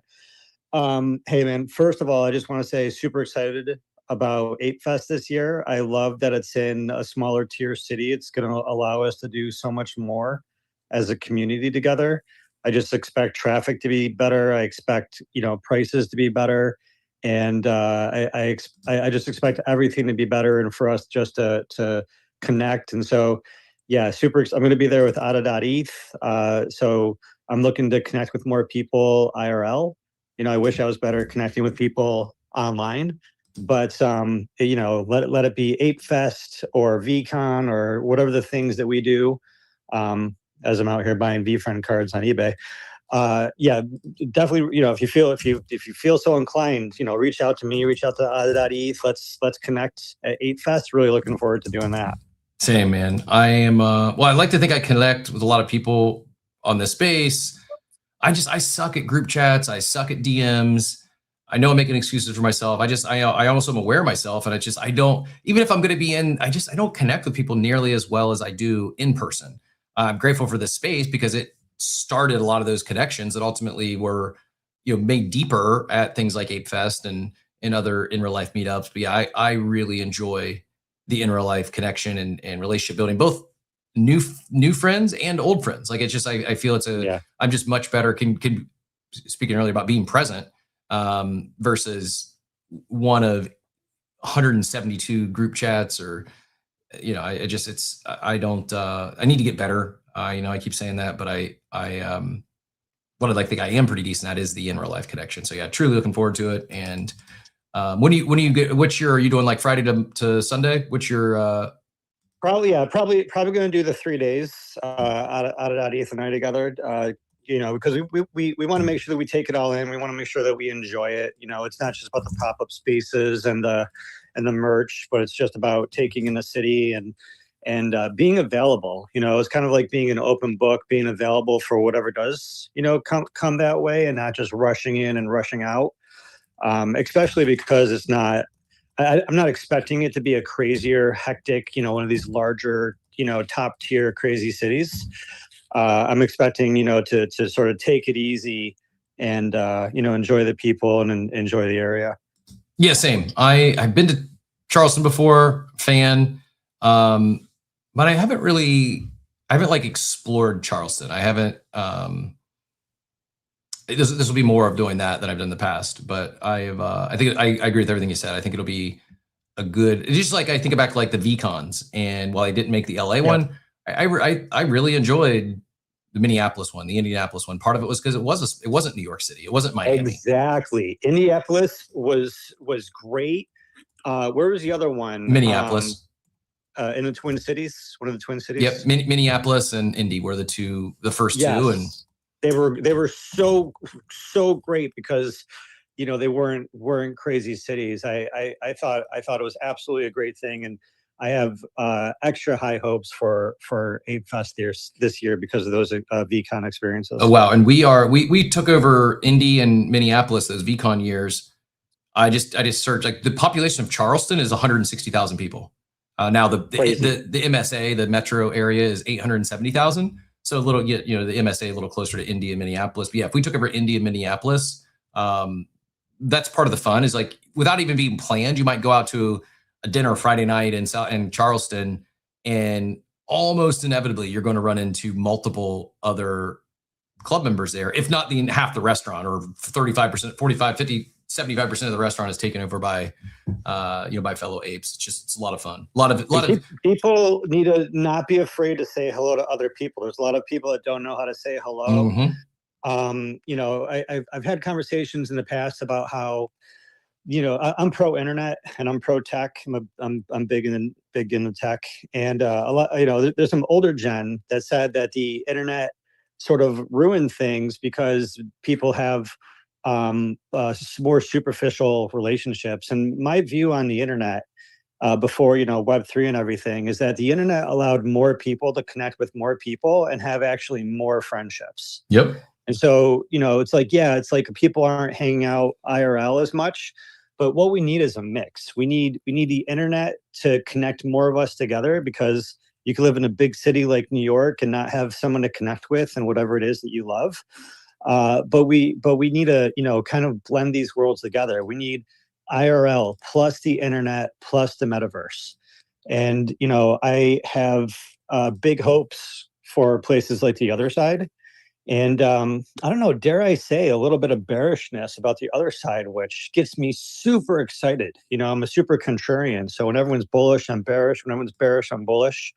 So I'm actually, kind of stimulated that there's some questions out there about what's going on with the other side, but when it comes down, to it all, I think that the tech and the techonomics, I think it's kind of easy.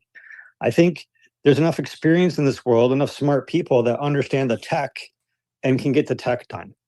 the tokenomics, I think the tokenomics are easy. I think at this point, we've been involved in Web3 for 1 or 2 years, right? Feels like 1 or 2 decades. No, it's like 7 years. It's like 7+ years. 2017, I know is when I got super involved. And yeah, so like, I'm like, 9 strong years in, learned about Bitcoin like way before that. But we understand tokenomics, and we understand that there's ways to do tokenomics incorrectly. And there's considerations, like you were saying, if the number goes way down, if the number goes way up, how that helps or hurts in both directions. But I think we have the tokenomics figured out. I think we have the technology figured out. I think, quite honestly, the hardest thing to figure out that everyone is trying to figure out, everyone that's working in a space, is the culturenomics, right? It's about what is the culture, and how do you stimulate, support, how do you nurture the culture? Because culture is something you can't just buy. Culture isn't something you can just build on your own. Culture is something that you need to nourish, and it's something that is controlled and owned and felt sort of externally to what we as the individual feel. How do we get the young blood to come into the other side? How do we get the OGs to come into the other side? It's a paid marketing and fancy stuff only works so well. And in the ape space, in the Web3 space, I think that we have a good shot. Nothing is guaranteed, but I think the hardest thing for us to figure out is the culture, and how do we connect? It's easy for us to connect inside this room because we have shared experience, but how do we connect with the people that don't believe in Web3? How do we connect with people that don't believe in AI? How do we connect with those folks to be interested in what we're interested in? Yeah, the culturenomics. I agree on the culture front. I think first time I've ever heard the phrase culturenomics, and yeah, you might be onto something there.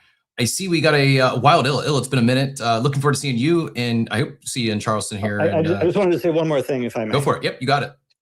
The last thing I want to say, which is the big thing that I wanted to say, was that we win together, and especially in Web3, everything is connected. And so ApeChain has its own chain. Obviously, Ethereum is its own chain. Robinhood has its own chain, and I think it's impossible to foresee how these things are interconnected.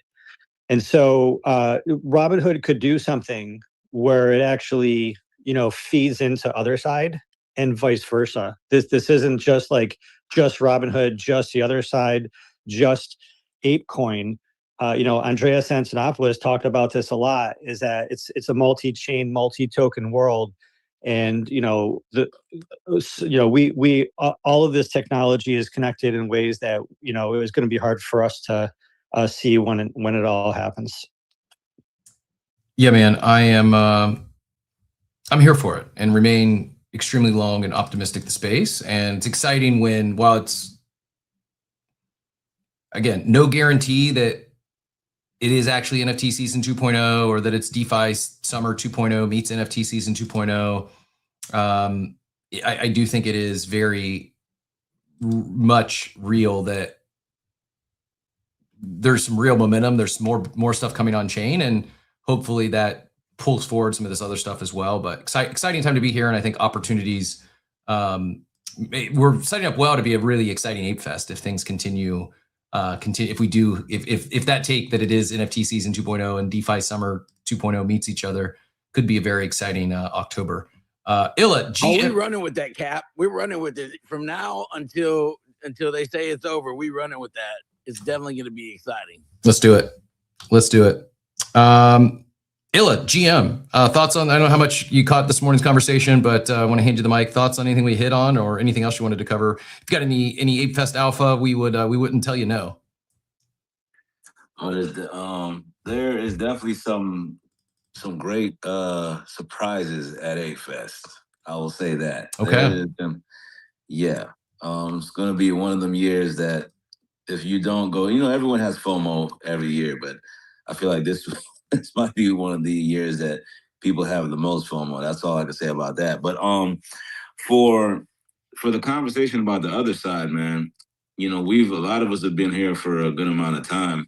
I wish I was here since 2017. Boy, I would have been crushing it, or I would have just round tripped and still would have been here because I don't complain, but I don't know what I would have did if I would have been crushing it or round tripped, or maybe a little bit of both, because that's where I'm at right now. I've crushed it and I've round tripped. Same. Right? I think that's why you're the captain, you know what I'm saying? And you know, we OGs in this bitch. But I really feel like first of all, if you're a company, when I look at Yuga, right, and Bored Ape Yacht Club, if you're one of the leaders in this space, you're supposed to build something on crypto rails that is like your thing, something that you can hang your hat on, right? It shouldn't be and in Web3, you can't build that behind closed doors in some walled garden. Everyone who tries that, they usually end up failing because people, you know, it's an attention economy. You have to keep people's attention in some capacity. If you're like, oh, we're building, that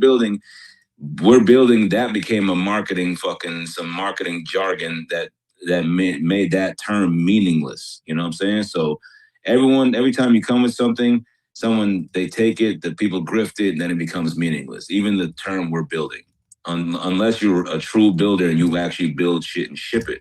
It doesn't matter if it doesn't get product market fit. At least you're taking shots on goal.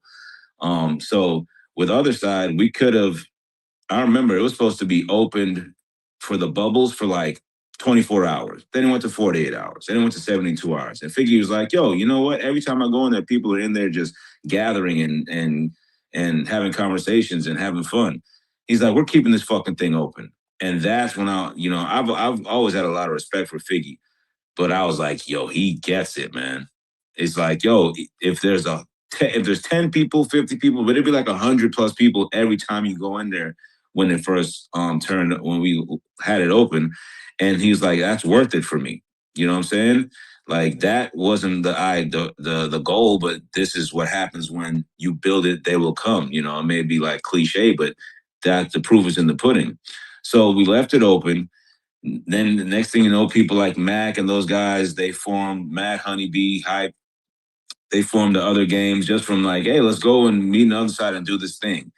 Now those guys are actually working with Yuga in an official capacity. We have people like what's my guy's name? Tropical. Yeah, Tropical, who's always been talking about lowering the barrier of entry and teaching people how to build inside these virtual spaces. Now he's doing this thing officially with Yuga, because you need these stewards to bring people into this world. And it's all being built on crypto rails, which is something we've all dreamt about, which is very important for our space, because we need something that's kind of like an official thing and that is not based in scams, right? And a lot of companies try to front run us and doing what we're doing, but they didn't have the community. So you have to have all these things like to catch lightning in a bottle. You have to actually build the thing, or at least attempt to build it.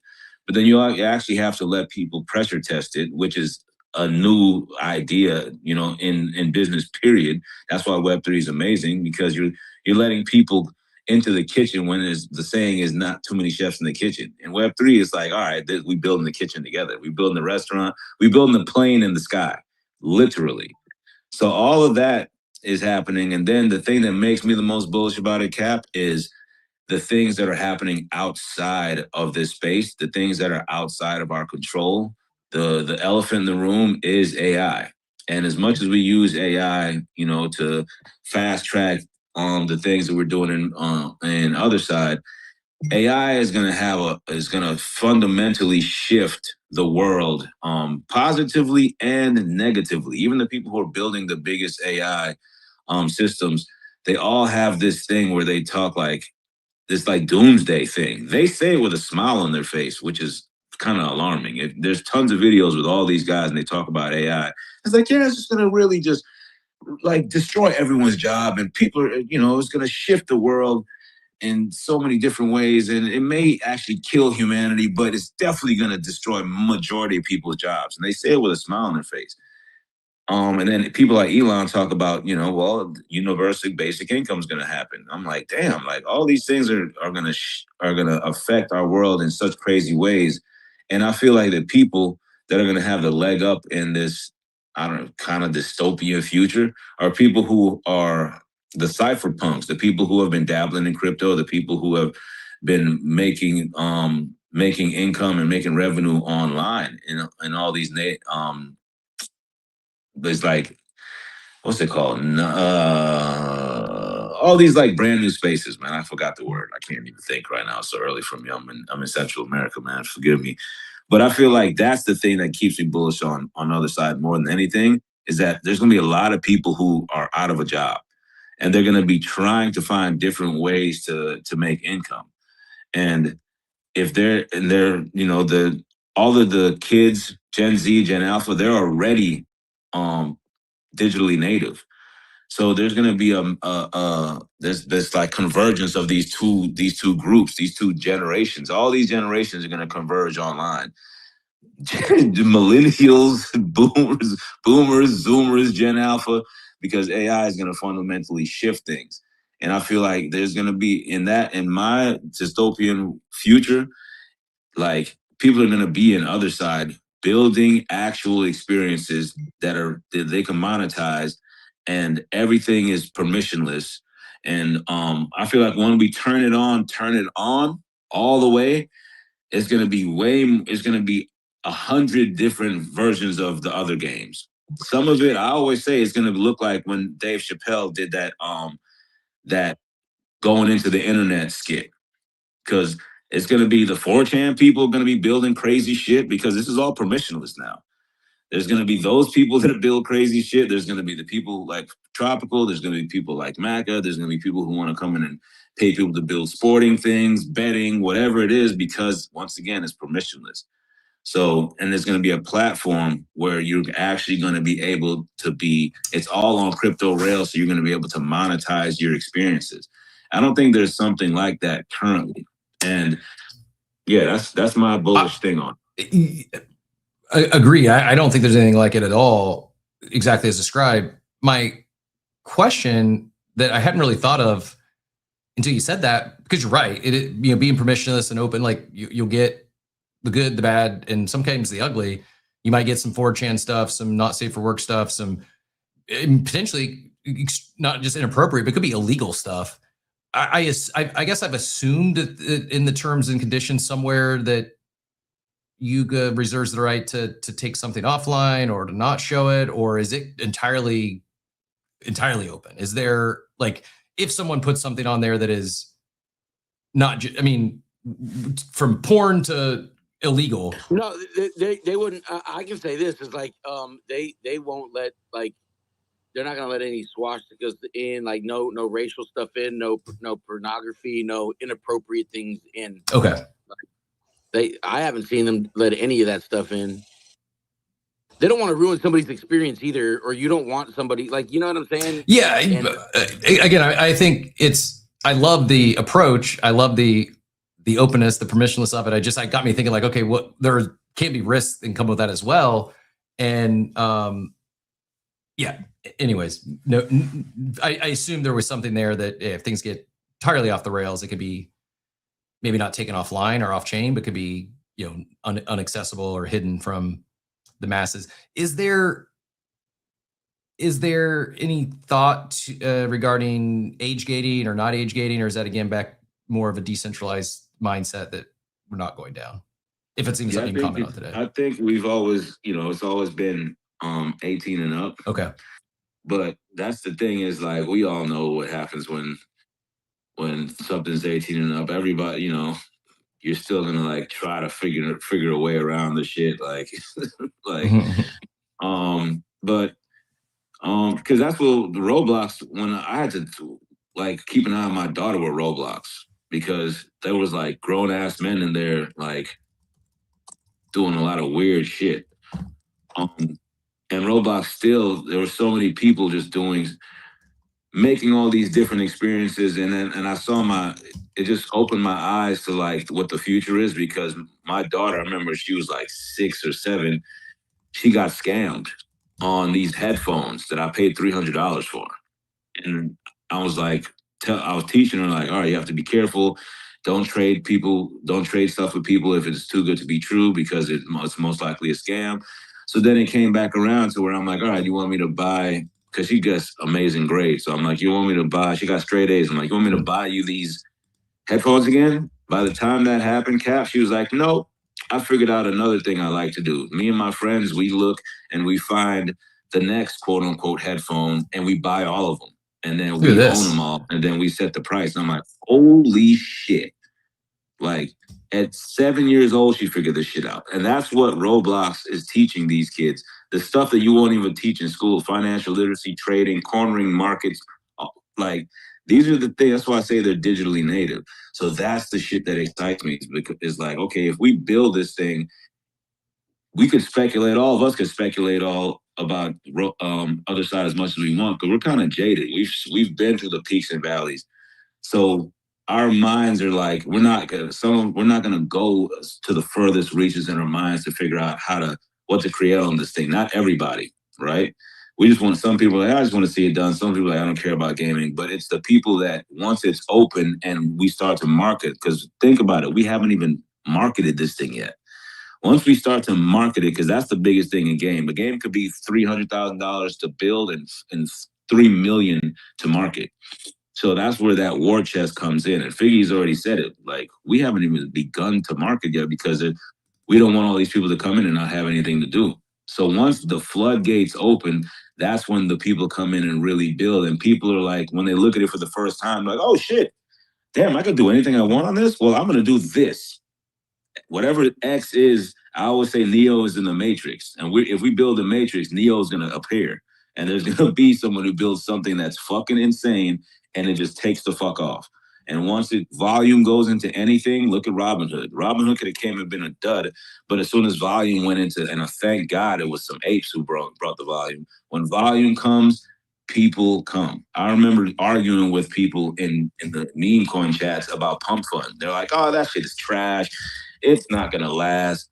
And then when the volume came, it became the biggest product of the last cycle. So that's what I feel will happen to the other side. Once it gets marketed, somebody's going to come and build X, Y, and Z, and the volume comes, and then more people come and more people build on top of it.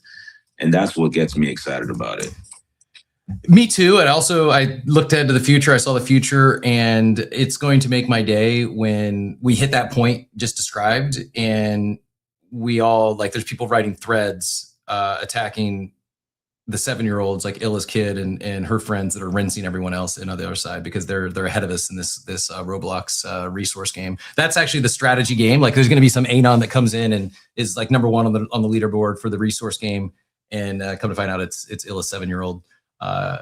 You think I'm joking, but it's probably much better chance of that happening than someone like myself being on that the top of that leaderboard. Good stuff. Another marathon show today. I don't know how we keep doing this. Anyone on stage has any final comments, questions, anything you want to get in here before we wind down? Throw up a hand. And I don't see any hands now, but X has been a little finicky, and we discovered earlier there was a recent X update. So if I haven't got to you and you had a final thought or want to get in here, go ahead or throw up a hand or unmute yourself and go ahead and take the mic. Otherwise, we will start to wind down here in a second. Yo, listen, that offer still stands tonight. Meet in the Other Games Discord at 6 p.m. 6 p.m. Eastern, right? Yeah, 6 p.m. EST. Dino Ponce will be there. We'll do onboarding. Anybody who comes, I'll hook y'all up with some wearables from all those outfitters. And then we have Chaos Trials at 9 p.m. EST this evening.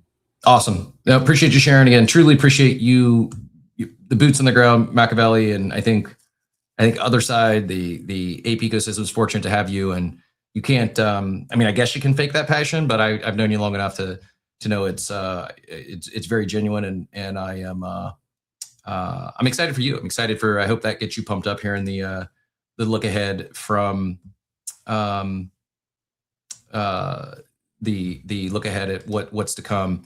Can't wait for Ape Fest. Super stoked about that. A few other kind of circling back. I'm not going to go back and relitigate everything. I just, as I multitask here on the show and do my best to stay up to date on comments and some of that comes with scanning the timeline, and So I'm not going to rehash everything we talked about for the first, 2 hours of the show today. And please don't take this out of context. I'm not promoting. Actually, before I finish thoughts, go ahead, Oxy. I see your hand. Go ahead and get in here, and then I'll with a much shorter monologue than we opened the show with today. But I just finished some thoughts to tie all this off, and then we'll get you out of here. But Oxy, go ahead. Yeah, it might be along the same vein, but I don't know. We talked about a lot of things on the show today, and I think a lot of it was obviously centered around stockbrokers and that entire ecosystem that's being built out right now. I guess my takeaway for those listening is like try and learn as much as you can. Like develop your own thesis, but there's a lot of resources out there. I'm like digging in very deep into what they're building, what they're trying to get to. I'm going to be trying to put out videos and stuff to educate, but like ask questions and like try and like poke holes. Like I think what's so great about new technology like blockchain and crypto is there are holes. No, undoubtedly there will be holes, and there's going to be questions that you should be asking because it makes us better to be contrarian, ask those hard questions, and then we'll like develop fixes or maybe it is no problem because of XYZ. But ask the questions, learn as much as you can, form your own thesis. I think there's really good opportunities right now, and I know. I mean, Stockbrokers was on Coffee with Captain early, and it was an incredible opportunity. So just try and learn as much as you possibly can. When the getting's good. Yeah, man. Well said. I think like you don't have to mint anything. You don't have to buy anything. I can't stress enough. There is new stuff happening. There's new stuff happening in other side. It's very different than what it was a few years ago. There's new technology and more on the come. There's a lot more coming potentially in the relatively near future. It's free to hop in there with Machiavelli today. Maybe it's not for you. Maybe it is. Or maybe there's someone else in your life that it is for. Maybe Stockbrokers isn't for you. That's perfectly fine. Maybe you can care less about stocks. We've hit an innovation moment in on-chain. We're seeing new stuff coming on-chain that may or may not be for you. But it's stuff that's new, it's novel, it's not the same copy pasta stuff, it's not just meme coins, it's not just NFTs, it's not just DeFi Summer, it's not just ICOs. But we're seeing this, what I believe is building is the next meta. And I don't know exactly what's going to look like, but I do think now is a time where there's a lot of new stuff happening that's more than meets the eye often, or you actually need to read the white paper or have someone TLDR'd at least. I suggest throwing that stuff in Notebook LM. I'm not paid by Google. Google, though, if you're listening in, I can be bought. We could do a sponsored notebook. I would do if you want to pay me, I will do a sponsored segment weekly where I have a co-host that's one of your Notebook LM podcast voices. Anyways, it's good if you're not a reader and you like listening to podcasts. Check out Notebook LM for deep stuff that may be even complex, because it can not only read it to you, it'll break it down like in layman's terms and talk to you like you're listening to a podcast talking about whatever you feed it. Good time to learn. Good time to grow your education, because some of this stuff, it quite frankly, it really is new. Or it's the combination of things like Grateful talked about 6551s. He had the creators on in 2023. And it just kind of was there. The tech was there. Chonkies did something with it. I'm going to be funny if that's not even what the project's called, or I'm pronouncing it wrong, would be on brand. But it didn't really take off until now, 3 years later. Good time to explore, learn something new. Like, yeah, I'm sure a lot of you here to make gains. You're here to make money. Nothing wrong with that. Some of you are here to make friends. Nothing wrong with that. Some of you are here for the tech, like a lot of you are, at least there's a lot of places to make money, but when you can make money and it's new, exciting tech and new things happening, like now we're seeing a lot of that. Enjoy it. Go have fun with it. You can go paper trade. You can actually just learn without having to put any dollars up or ETH or whatever your denomination is. Big shout out to Hans, by the way, and Be Epic for the abstract tips. Greatly appreciate you. And dude, I'm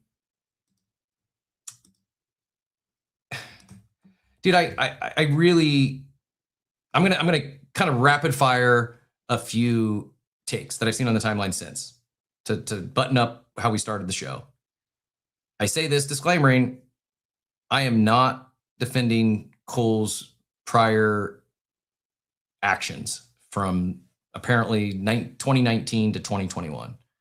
I don't know what he's done since then. We follow each other on this timeline, but I really don't think he's done much. Maybe he played in the meme space a little bit. I'm really, it's like so interesting to me how there's so much vitriol towards this one person, where shared earlier, there's a lot of people who are still platformed and regarded as good actors in this space, who've done far worse if you talk about the dollars that they've quote unquote extracted, or the amount of money they've made off of undisclosed paid shills, et cetera, minted multiple NFT collections before one finally hit. Like he's definitely far from the only one that done this, but I can't remember a time where we've seen, it's almost the consensus. So it's amazing that 4,400 of these minted out last night. And yet I don't know if I've seen a single person like excited about it or talking about it. That's like, oh, I'm excited that this happened. Most 99% of what I'm seeing is people not even attacking the project or understanding what it is, or that there's some deflationary mechanics, but simply just making, attacks at Cole, the character, the individual, what he's done in the past. And that's also fine.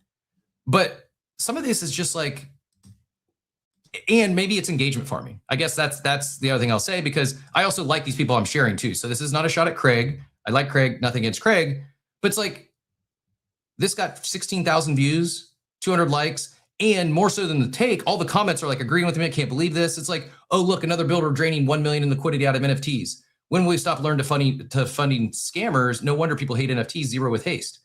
What is he supposed to do? Serious question, Craig. And I'll reply in the comments so he doesn't think I'm talking about him behind his back. Unless you're out there, Craig, you're welcome to join me and give me your take. But what's he supposed to do? Just leave the mint funds in the contract? That doesn't make any sense.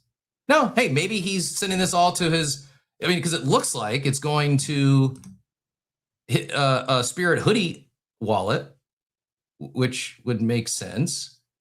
You have a mint contract, and then usually you transfer your funds into an operating wallet. I actually don't know anyone else that's done it otherwise, except for maybe Micah Johnson, who had his mint funds locked in his mint contract and couldn't access the $38 million or whatever it was, and still locked there to this day. But I don't know a single company that's minted out an NFT collection and they just leave the funds sitting in the mint contract. What is this? Like, this doesn't even make any sense to me. But yet everyone's pouring in and all agreeing like, oh, he's a scammer. He just drained $1 million in liquidity because he transferred the mint funds out of the mint contract. And this is what we're going to focus on today. I shared this earlier, but I don't know if I shared J-Bon's post, but it's like,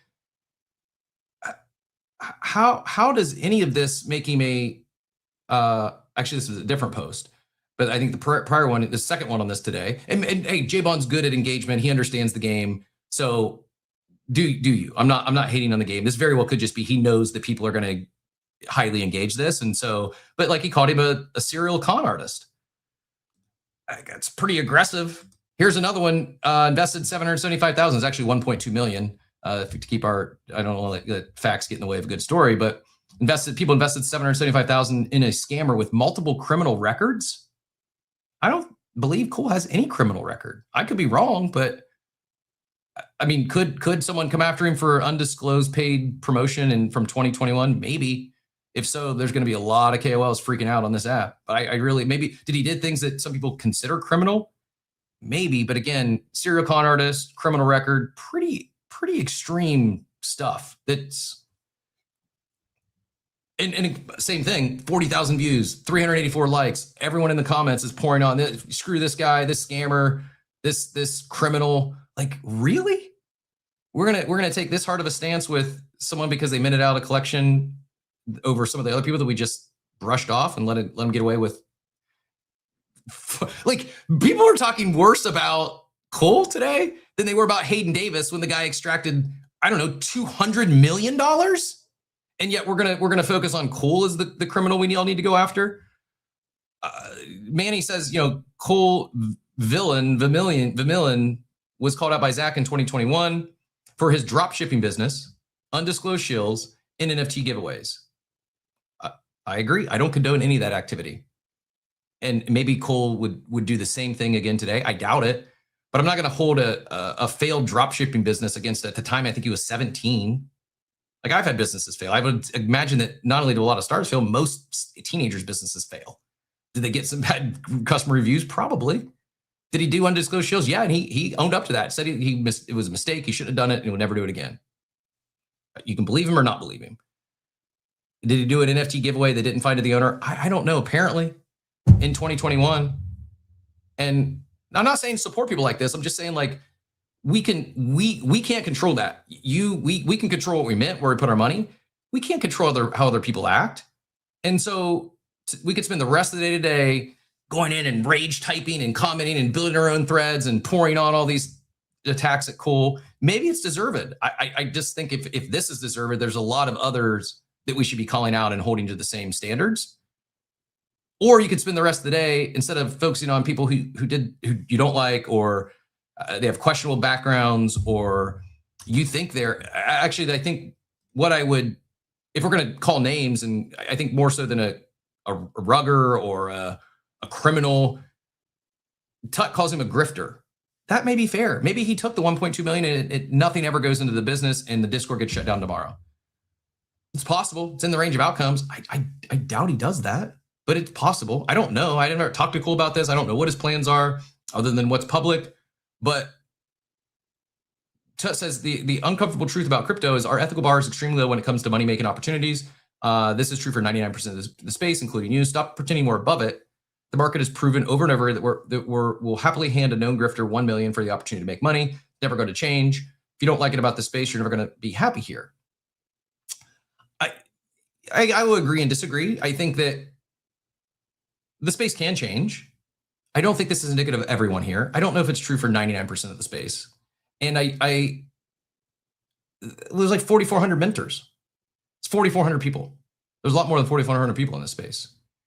And that was 4,400 wallets. Could have all been manufactured. It might have been 40 people. I doubt it, but it could have been 40 people with 100 bot wallets. Maybe.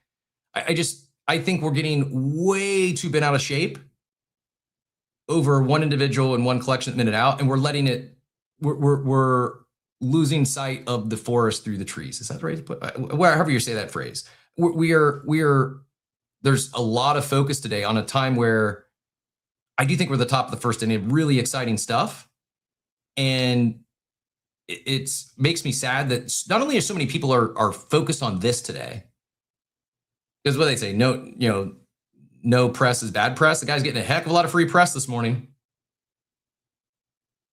Probably the most number one, if you want to look at like InfoFi stuff, I could without even looking, I guarantee that Cole is the most talked about individual. Like, he leaped Simple Farmer in terms of the main character this week. Is that what you want? If you think this, is that what you want? Is that the people you want to be highlighting? Or maybe someone like a Simple Farmer, or Uncle Mac, or a Michael Slopfather, or something that hasn't minted yet, that is building some real, and maybe there is real tech with his thing. I don't know. I don't care. It's not that deep for me. I'm just not going to get all bent out of shape. And I also, again, had a disclaimer, I'm not defending the guy. I just think it's wild to me how it's such a, and it's also not lost on me that often when CT forms a consensus, they're usually wrong. I'm not saying Cole is some like angel that's never done any wrong. He has, and he's admitted to his wrongdoings. But it's just wild that we're taking the space at large, is taking such an aggressive stance when, the Captain Dapants, what's the solution? It's everybody who's coping and not cooking right now. I think Captain Dapants has a great question here. What's the solution? Do we stop talking about Cool, Azuki, and Pudgies? How do we attract founders with better business ethics? We need more Gary V's. The wild part about this statement is there's a lot of people that feel the same way about Gary V. And that's okay. People are entitled to their opinions. No one that I know of, no one is putting a gun to anyone's head and saying, you got to go support this person. You got to go mint this thing. You got to go buy this thing. Do what you want with your money. Support who you want to support. It's just like, I'm trying to think of a good quote or a cheesy phrase to send you out of here on, but it's like there's something here. It's just not coming to me. I'm not crisp enough right now, but there is like real success principle here. Like what you focus on is what you'll attract. And if you're focusing on coal today in the next 24, 48, 72 hours, I don't know how the universe works. I don't know how it works. I can't explain it. But if that's what your brain is focused on, the subconscious mind is very, very powerful. Again, I have no idea how it works. I know it sounds extremely cosmic and cheesy, but that's likely what you attract next. Like that's what's going to hit your timeline next is the next scammer. And like all of a sudden your feed is just filled with people talking about scammers and grifters and criminals, and you miss the next cook. It just seems like such a, and I know this is maybe an oxymoron as we spent a lot of the space today talking about this, but because it was so overwhelming. The bigger news story, in my opinion, isn't that 44,000 collection minted out for over $1 million. I think the bigger news story might be that Cool is the #1 trending account, personality, brand, whatever you want to call it, on this app. I think it's wild to me that it's so in the like the vitriol is real. It's not just the posters. Please, I'm not. Everyone I shared, I have no issues with. I'm not like, and I know also know some might just be doing it for the engagement. But it's like, is he really a serial conner? Did anyone get conned into minting this thing? I just looked at my DMs and in Discord, and somebody sent me the spirits at 1:30 and said, "Hey, this just opened up to the public." And then right now they just said, "I don't know what everybody's upset about." He's like, "I caught the public. I minted and I cooked." And he minted one of the most rare ones. He cooked and he sold almost all of them. And it's just, it was a roll in the market. And this is not somebody who's inside circle of nobody. You know, he's just out here participating. And he saw the tweet go live at like right around midnight. And he went and he minted and he said they ran up and he sold. I want to go to Oxy, then we'll go to Grateful. I'll share one. I'll personally call out someone because I know it for a fact because it impacted me directly. If you want to call it a rugger, and this person, like, I know they're out of the space and they kind of got out like for all I know, like scotch free, but like G-Funk was a rugger. G-Funk extracted millions of dollars, didn't honor his word, didn't honor contractual agreements, and like. I'm not gonna use the word con artist or criminal, but he was like a proven rugger. He rugged us like 6 figures, not because numbers went down, money that tokens he was supposed to pay us, and just chose not to. Contractually, and like, what are we gonna do? Go after a guy who's apparently, I don't know what he's doing now. Anyways, we should call people out that are proven bad actors. And yes, I know it just happened. It just minted out. That's why so many people are talking about him. And yes, I guess people did call out Hayden Davis. I didn't see it nearly as much as what I'm seeing.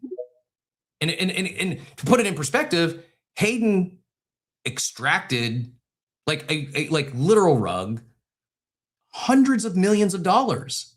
Like the scale, it's so far like away from 1.2 million. I'm not saying 1.2 million is not nothing. Like it's a lot of money. But there was people in the meme coin trenches that rents people for $1 million like on a monthly basis for month after month after month. And a lot of them still have platforms on this app. And no one, like everyone just looked the other way. Like, oh, it's just no crying in the casino. But God, you better not mint Cole Ethereum's project. Like then don't mint it. And I'm glad Captain Dad Pants came up because I shared that and I was like, it's a great take. And I like Gary. I think Gary is a great founder, a great entrepreneur. Like he is. You know, he's been bag working for years, but there's people here, people I like that will tell you Gary's a serial rugger, a scam artist, a grifter or a bad actor. I respectfully would disagree. Has he made mistakes? Yeah, he's owned up to some that he would do differently and doesn't do that stuff anymore. But I don't know as if like I don't think that makes him a criminal or. And I know spectrum here, different things, but. let's go Oxy, and we'll get Captain Dad Pants in here. Oxy, go ahead. Yeah, and I don't know Cole. I don't. I'm not defending anything he's done in the past, but to work and live in a hyper gamblification, hyper capitalist, profit driven space like crypto, and to be mad that there's demand for something other than where you're invested in specifically, and then that's the sole thesis of your argument. Like, you're out to lunch. I'm sorry. I understand people are upset that this NFT collection specifically minted out, and there's a ton of volume on there on the collection, but clearly there's something there. You know what happens when you sell an NFT on OpenSea. There's fees that go back to the creator. If that's your thesis for why this is bad is because it's quote unquote draining liquidity, then you don't understand markets and the premise of this entire space. The entire, everything is driven off this demand. So to be mad that there's quote unquote liquidity drain somewhere else is just such a terrible, terrible argument that just doesn't hold any water in my opinion. I don't think it's a zero-sum game. I don't think it's exactly right. Do you have to love it and support it and applaud it and sing his praises because he meant it out? No, you don't have to, but don't let it ruin your day.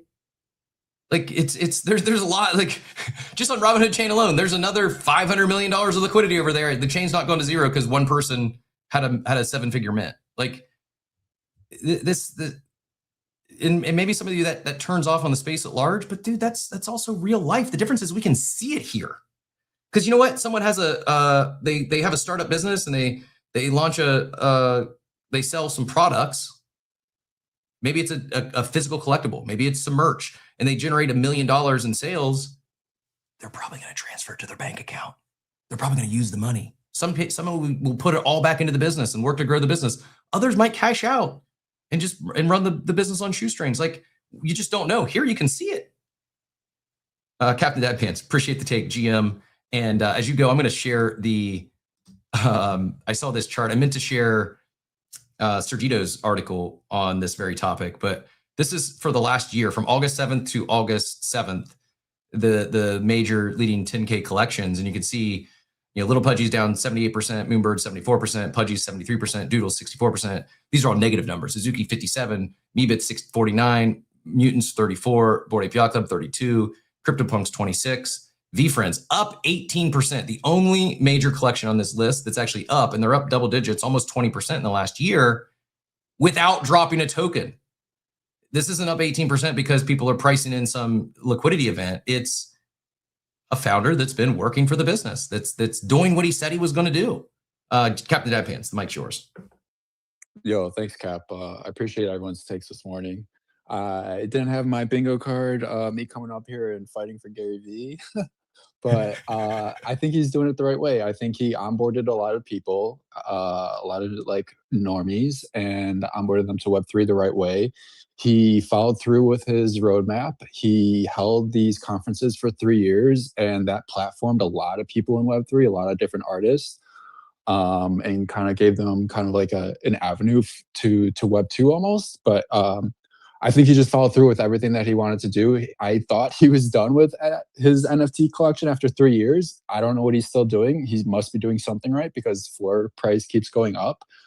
And I think at the end of the day, everyone has a different metric of success for the space. A lot of people you're hearing on stage are more about hey, did my wallet balance increase? And that's all they really care about. I think for myself and maybe some other people, I don't think I have a huge disdain and Cole's ruining my day, but I saw early on with his Galaxy 69 project, his first NFT project, that this was not somebody that I wanted to support in the space. I saw him jump from project to project. I knew what he was doing. And I think for me, I wanted to build a Web3 space where I could onboard my family and my friends, where they wouldn't be scammed and be like, oh, look at this like hyped up mint, like I'm gonna go do it, and they have no idea who like Cole is. Yes, we're all here every day for the last 4 or 5 years. We know who these people are, what they've done and stuff, and like we know, okay, this is who it is. We need to get in and out. We need to take profit. This is not like a long-term hold thing where like friends and family be like, oh, like I can't wait to like hold this until like I go to my grave and like it's gonna be worth millions or something. And so for me, like Beanie is someone that got a lot of shit in the space because he launched a derivative, Blutes, which was like promoting like it had like cock rings and like things like this. Like everyone knew it was a complete joke, but like people got burned on it, and so he got like exiled from the space. But honestly, like he's someone that I followed in the space, and he put me on to like a lot of like good things with Punk's comics. Yes, G Money didn't follow through with that, but leading up in the beginning, like he put that on the map. That was like innovative tech. It was promising to build a comic book. Like they were doing the right way. Same thing with the Wolf game that he put us on. That was great tech. It was innovative. I think Beanie is really in touch with the space and provides a lot of value, but because some people got burned on it, he got a shitty name.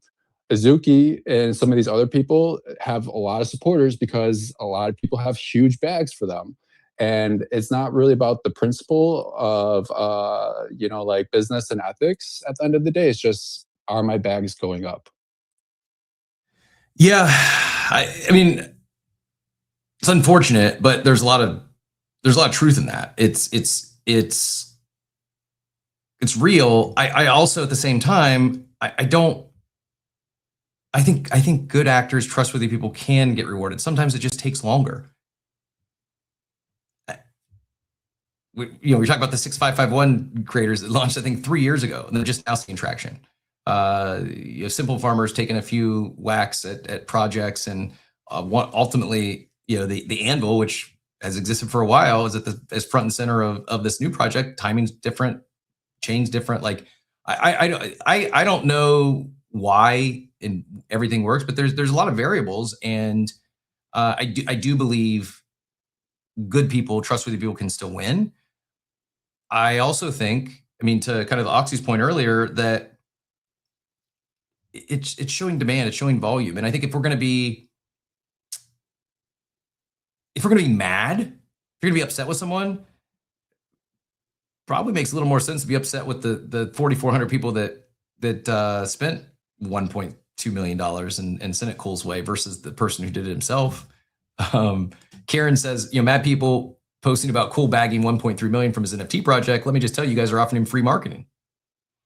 Even if he is a bad actor or whatever, users in Web3 will always jump on projects when they think there's money to be made. I can almost guarantee you that there's people that had no idea this thing minted, had no idea about Spirit Hoods or whatever it's called, but yet they've seen so much talk about it on the timeline today. They're making a bet because the guy sucked the attention out of the room because everyone's giving him free marketing. I'll end my rant there, but I guess without any more sage advice, all I got is just be cognizant of where you place your attention and what you give oxygen, especially when there's a lot of exciting stuff happening. Like now is a really exciting time on chain. There's a lot of exciting stuff happening on chain, new stuff, novel stuff, and in some cases, iterations of stuff we've seen in the past. But don't let and because there's so much talk about how evil Cole is, it's like not only is it driving more attention to that, like it's probably going to lead to people missing the next thing because it's all they're going to be thinking about, talking about today. And as we talked about earlier, there's a few things that going on Robinhood chain today. There's a few things coming out of the stockbroker ecosystem soon. Maybe not today. It looks like the launchpad might be slightly pushed back, but for lack of a better phrase, I don't. Bepic asked if I can explain the stock burn mechanics and the internment. I can explain the burn mechanics at least the best of my ability. I don't know if the internment is a for sure thing. I think it was more like theoretical. If it reaches a point where the ecosystem is just too expensive to get in, and like there could be potentially an intern, a secondary collection in a sense that would be tiered down.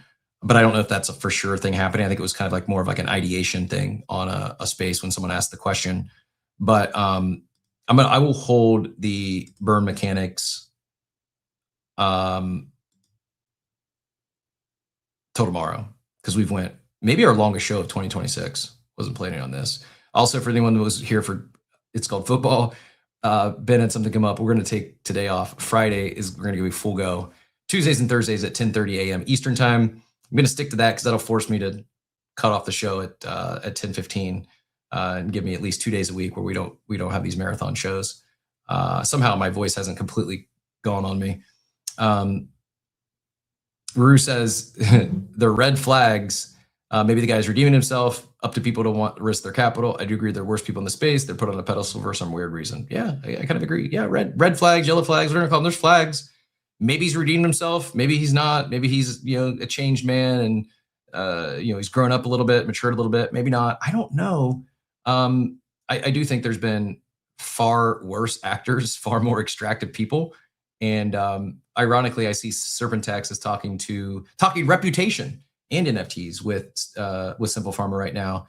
If you're looking for another show, or head over to Reality Check and tap in with Jesus and crew, as it looks like they're talking about Yard and Ticker Yard, which is supposed to go live as soon as that Stockbroker Launchpad goes live. And that's the one where we were saying you need there's no way to directly mint the NFT. You have to have 300,000-ish tokens to get the NFT. Again, some new experimentation, some new on-chain stuff. All that being said, I had fun today. Appreciate you all bearing with me for the extended monologue. Appreciate all the support here on the stream board. You can find this at buycapcoffee.com. During the show, actually, I had someone DM me. They want to do a full board takeover here in the upcoming weeks. And if that's something you're interested in, DM me before you, if you want to buy the whole board, you can. But if you want to do a scheduled board takeover, we can talk through that and find a show where we can actually get you on the show to do give you a little more love. And that way we can lock it down for the duration of the show so that someone else doesn't come over top if you buy one of your spots. So yeah, if you're interested in the whole board takeover, you can do it. Self-serve is, it's buycapcoffee.com and you can buy one or the whole thing. But if you want to do the whole board, shoot me a DM and let's chat through how we can make a day out of it. And with that being said, we'll be back tomorrow, as always, 8 a.m. Eastern time here on X Audio, X Video, YouTube, and Abstract. And the reminders for the rest of the shows this week is pinned up top. If you've not yet hit those, would appreciate it now as we play us out. And one last shot of love to all of our sponsors here on the BuyCap Coffee board. Check it out for yourself again at buycapcoffee.com. These are also, if you scroll down a little bit, you can click any of the partners and it'll take you to their whatever they've linked. This is OS Wiki, for example. Berlin, I saw you flew up. Do you any quick final thoughts, comment, lightning round before I close things down?